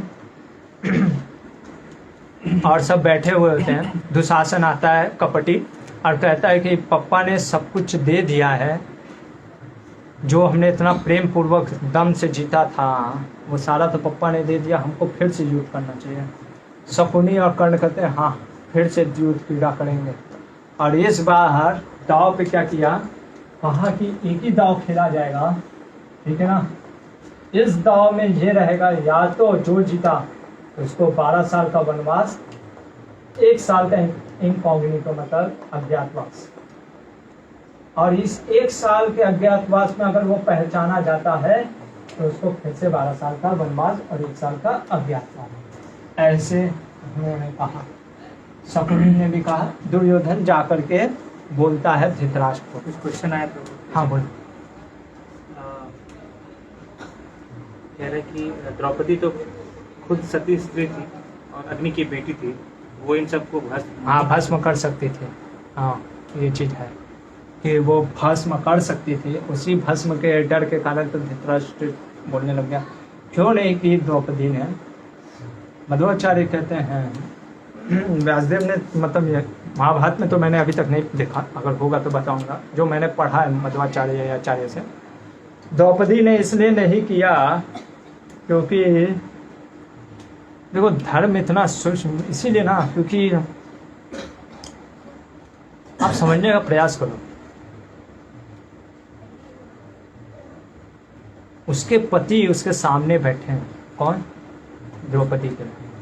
उसके पति उसके सामने बैठे हैं और वो द्रौपदी देख रही, उसके पति कुछ नहीं बोल रहे हैं। इसलिए वो धर्म के कारण बहुत गुह्यम है, सूक्ष्म है ये। वो अपने पति के सामने, मतलब समझ लो ना कि वो भस्म कर सकती थी, इसलिए नहीं कर रही है क्योंकि उसके पति की वो पराक्रमता चली जाती। आप समझने का प्रयास करो, मतलब वो क्या होता ना कि अगर वो भस्म कर देती तो लोग कहते हैं कि अरे देखो 5 पति जीते कैसे, एक स्त्री के उसके कारण, हाँ उसके तेज के कारण। वो नहीं सुन सकती थी। वो ऐसी स्त्री है, वो देखो ना कैसा धर्म की, वो ऐसी स्त्री थी, वो अपने पति के बारे में बुरा सुन ही नहीं सकती थी। यहाँ पे इतना बोल दिया कर्ण, सोचो कि अरे इसने बचा लिया ये 5 को, उसमें भी वो रो रही होती है। तो इसलिए क्योंकि वो इतनी धर्मपरायण थी, इसलिए वो जानते थे इसके पति अपने पराक्रम और धर्म से वो जीत लेंगे। इसलिए कई बार हमको लगता है ना, इसलिए देखो इसके पास, इसीलिए इन लोग के पास सती व्रत का इतना वो था ना तेज।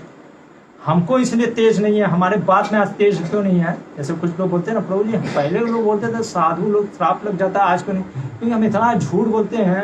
अब भगवान नहीं चाहते कि आपके मुख में इतना तेज रहे, नहीं तो आप क्या करोगे ना, आपके अंदर वश रहेगा नहीं। कोई कुछ गिरा दिया, हट तेरे को मैं श्राप देता हूँ, हट पानी गिरा दे, तेरे को मैं श्राप देता हूँ, हट तेरे को मैं श्राप देता हूँ।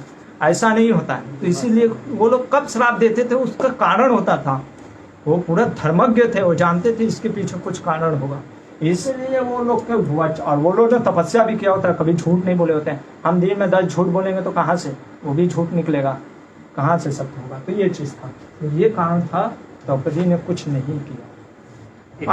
हाँ प्रभु जी, ये दुर्योधन को किसने श्राप दिया था कि जब तक एक साथ हर्ष और शोक होगा तब मृत्यु होगी? हाँ देखेंगे, वो सब देखेंगे, वो उस समय क्या आप पहले ही मूवी का चल रहा है, चल देखना चाह रहे हैं, वो सब देखेंगे वो धीरे धीरे। क्या है, बहुत चीजें लोक मरता है, अभी उसमें मैं जाऊंगा तो आज का वो एपिसोड नहीं हो पाएगा। हाँ ये चीज है, इसीलिए तो क्योंकि बहुत चीजें लोगों आपने सुना है दूसरे पुस्तकों से, वो महाभारत में नहीं है, ठीक है ना। तो वो चीजें हैं, तो वो मैं बताऊंगा, ठीक है ना। तो हम कहाँ थे? हाँ, तो ये कहता है कि पुनः द्यूत क्रीड़ा के लिए बुलाओ। धृतराष्ट्र के पास जा करके दुर्योधन फिर कहता है, धृतराष्ट्र कहता है अरे मूर्ख, अभी देखा ना क्या हुआ, अब नहीं कर सकता। वो कहता पप्पा नहीं करोगे तो जहर खा लूंगा। इससे अच्छा जहर खा के मर जाता ना तो ज्यादा अच्छा होता मैं तो कहता हूँ खा लेने देते हैं। ऐसा बेटा अगर कह रहा है जहर खा, मैं तो कहता हूँ मर जाओ।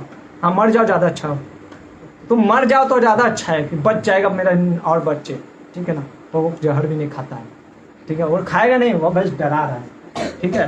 तो वो धृतराष्ट्र डर जाता है, कहता अच्छा ऐसी बात है। सोचो यहाँ पे धृतराष्ट्र को क्या कहती है, और धृतराष्ट्र क्या कहता है, देखो जा रहे हैं, निकल गए आधा रास्ता में, जैसे नहीं कभी कभी कॉल आता है प्रभु जी वापस आ जाइए, ठीक है। आप जैसे मान लो निकल गए किसी रांची के लिए, तो आपको कॉल आ गया प्रभु वापस आ जाओ, रांची नहीं जाना है, ठीक है। वैसे ही ये जा करके दूध को भेजता है, कहता है कि जा करके धृतराष्ट्र अरे युधिष्ठिर को बोलो, युधिष्ठिर धृतराष्ट्र तुमको बुला रहे फिर से दूध क्रीड़ा खेलने के लिए। अभी वो लोग रथ से निकल रहे थे, आधा रास्ता पहुंच गए हैं, ये बुला रहा है। इधर गंधारी क्योंकि धर्म परायण थी ना, गंधारी अपने पति को डांट देती है। देखो लोग कहते हैं ना कि स्त्री को बोलने का अधिकार नहीं था, हाँ ऐसा सब था। जब स्त्री ऐसी पतिव्रता और धर्म परायण रहेगी तब ना, और इतना मतलब कि उसके बात में तेज था, पहले ऐसा कुछ नहीं था जो हम लोग गलत पढ़ते हैं। गंधारी क्या कहती है, धृतराष्ट्र को चेतावनी देती है और कहती है जब विदुर जी ने बोला ये गीदड़ का बच्चा है, खुद किसको बोल रही है, अपने आप को स्वयं गीदड़ बोल दे रही है। सोचो इतनी गीदड़ की तरह रे करा है, और आप लोगों को बोला था कि इसको त्याग देने के लिए, तो आप क्यों नहीं त्याग देते हैं। और आपके पुत्र आपके नियंत्रण में होना चाहिए हे पति जी। वो कहती है अपने पुत्र किसको, धृतराष्ट्र को, आपका पुत्र आपके नियंत्रण में नहीं है।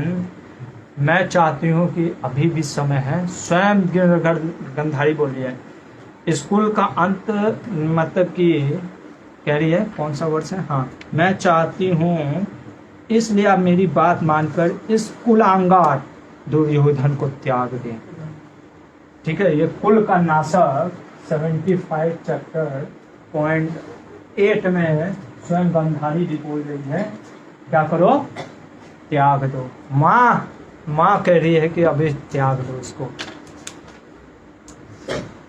क्या बोलता है धृतराष्ट्र, उसके आगे ही वाले 11वां वर्ष में कहता है, देवी स्कूल का अंत भले ही हो जाए परंतु मैं दुर्योधन को रोक नहीं सकता। क्या खुद भविष्यवाणी कर रहा है कि अगर स्कूल का अंत भी हो जाएगा तो भी मैं दुर्योधन को नहीं रोक सकता, मैं इतना पुत्र मोह में अंधा। तो फिर ठीक है, जब दुर्योधन को रोक नहीं सकते तो फिर ले लो अंत कुल का।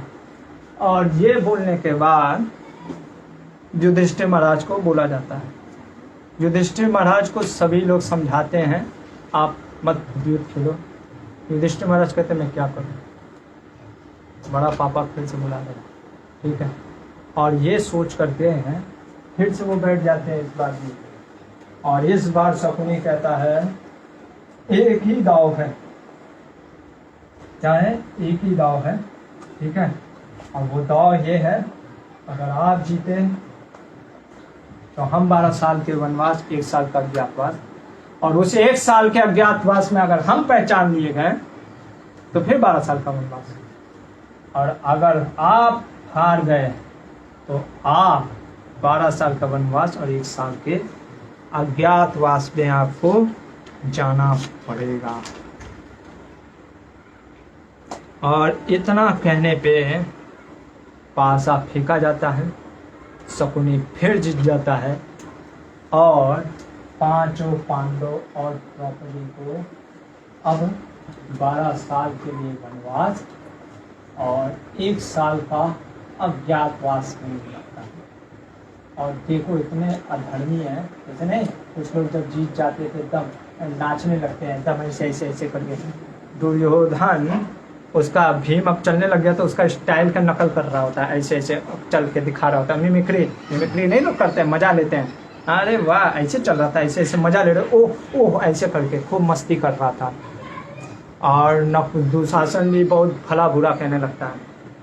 भीम कहता है मैं सभी को मारूंगा, इसको 100 कौरवों पुत्र को मैं मारूंगा और ये मेरा प्रतिज्ञा है। अर्जुन कहता है कर्ण को देख करके 14 साल के बाद याद रखना कर्ण, तेरे को मैं नहीं छोड़ूंगा। ना हाँ हाँ प्रभु। युधिष्ठिर को जी दोबारा खेलने के लिए क्यों मान गए? वो तो धर्मपरायण थे, तो वो फिर से असत्य सभा में क्यों गए? वही चीज मैं बोल रहा हूँ ना, क्यों गए। अभी के रीजन के लिए जो हक है वो सुनो। एक गुह्यम रीजन है वो उस समय बताऊंगा जब नल और दमयंती का कारण था। अभी क्यों गए हैं, अभी के कारण के प्रसंग के कारण, अभी के कारण के अनुसार उनकी फिर से जो प्रतिज्ञा थी ना, क्या प्रतिज्ञा थी, मेरा बड़ा कुछ बोलेगा मैं नहीं कर सकता, ठीक है ना। ये प्रतिज्ञा के कारण वो फिर से, और मध्वाचार्य कहते हैं यहाँ पे साक्षात भगवान कृष्ण की एक तरीके से आदेश था, समझ सकते हो।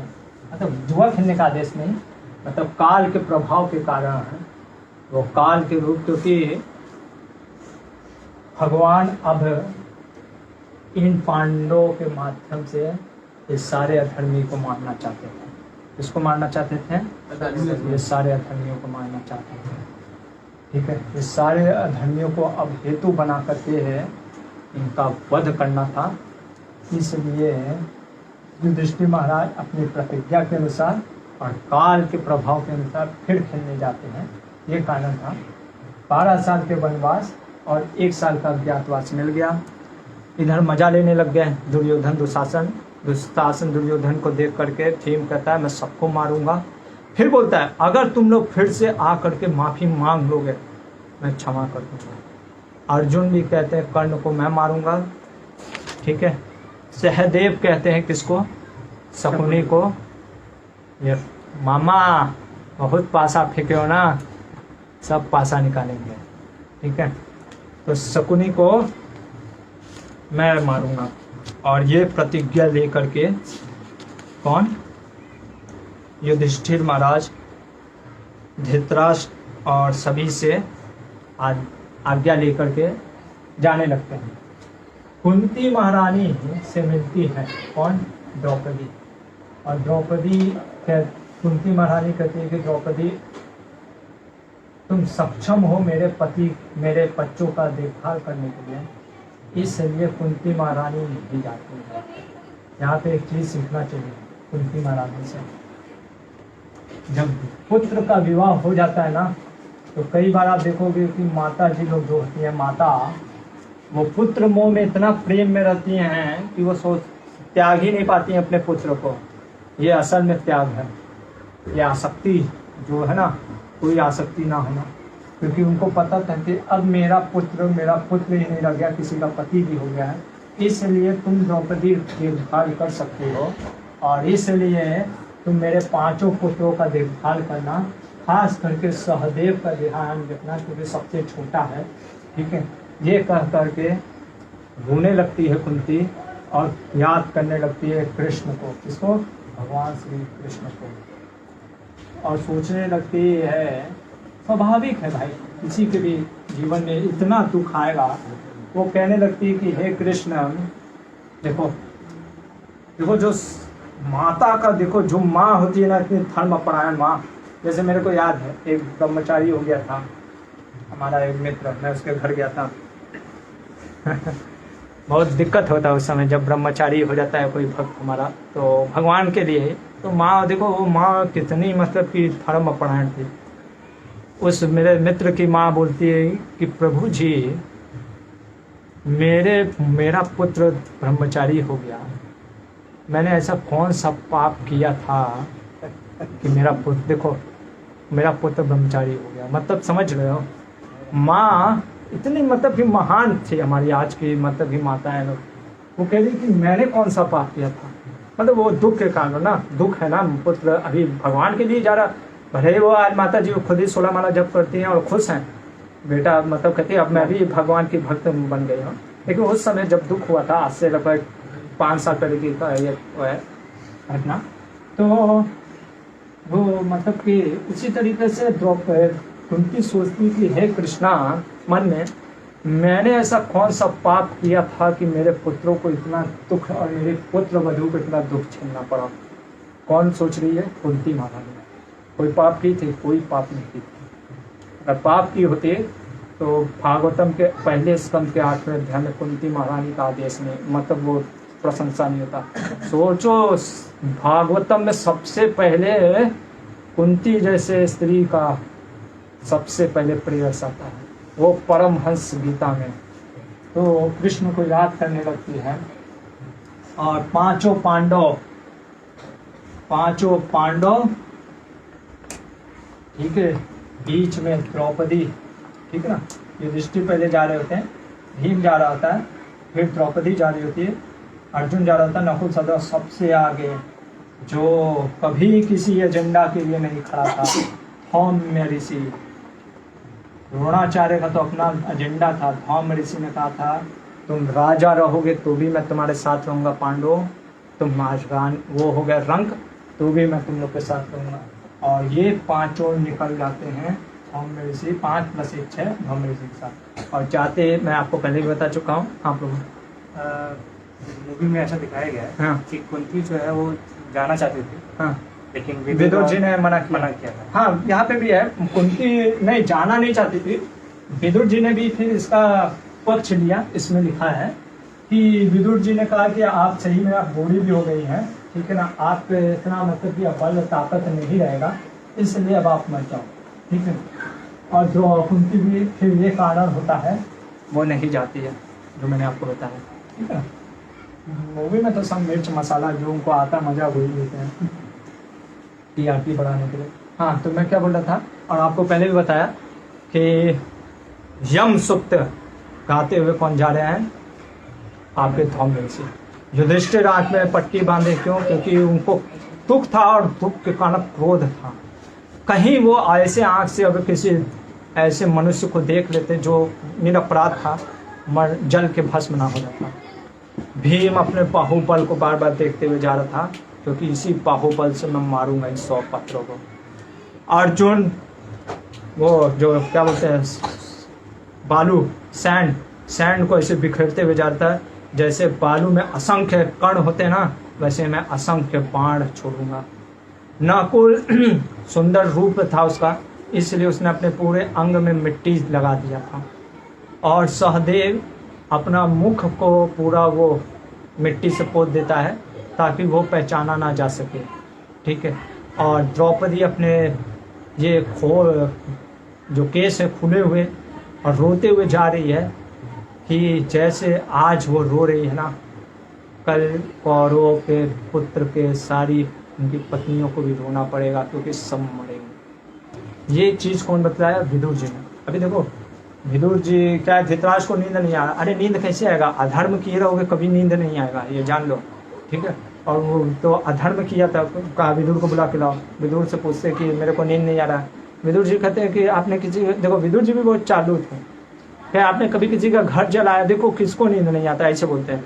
जिसने कभी किसी का घर जलाया हो या किसी को जुए में हराया हो या किसी की पत्नी को नग्न करने का प्रयास किया गया हो, इसलिए उस व्यक्ति को नींद नहीं आ रहा। आपने कहीं ऐसा कुछ तो नहीं ना किया, ठीक है ना। तो विदुर जी मार रहे हैं कटाक्ष कि तुमने किया ना तो कैसे नींद आएगा। तो बोलते फिर बताओ फिर ये कैसे जा रहे थे, तो वही चीज़ विदुर जी बताते हैं।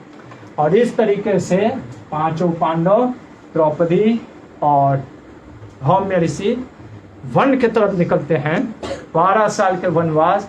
और आज से हमारा सभा पर्व खत्म, वन पर्व कल स्टार्ट करेंगे। और वन पर्व में सबसे पहला जो प्रश्न लेंगे, क्या कभी कृष्ण आए थे? क्योंकि बाहर के लोग बोलते हैं क्योंकि ऐसा कुछ घटना हुआ जिसको देख करके लोग समझ नहीं पाए, ठीक है ना। क्या घटना हुआ, लोग प्रश्न उठा देते कि कृष्ण कभी आए ही नहीं थे, ठीक है, वो देखेंगे। दूसरा चीज, अगर कोई व्यक्ति दुख में हो तो कैसे उसको उत्तर देना चाहिए, ये कृष्ण भगवान से सीखना चाहिए, ये हम देखेंगे। तीसरा, द्रौपदी क्या क्या चीज बोलती है भगवान के सामने जो उन लोगों के सामने नहीं बोली, क्या ये दिखलाता है, क्या बोली है द्रौपदी।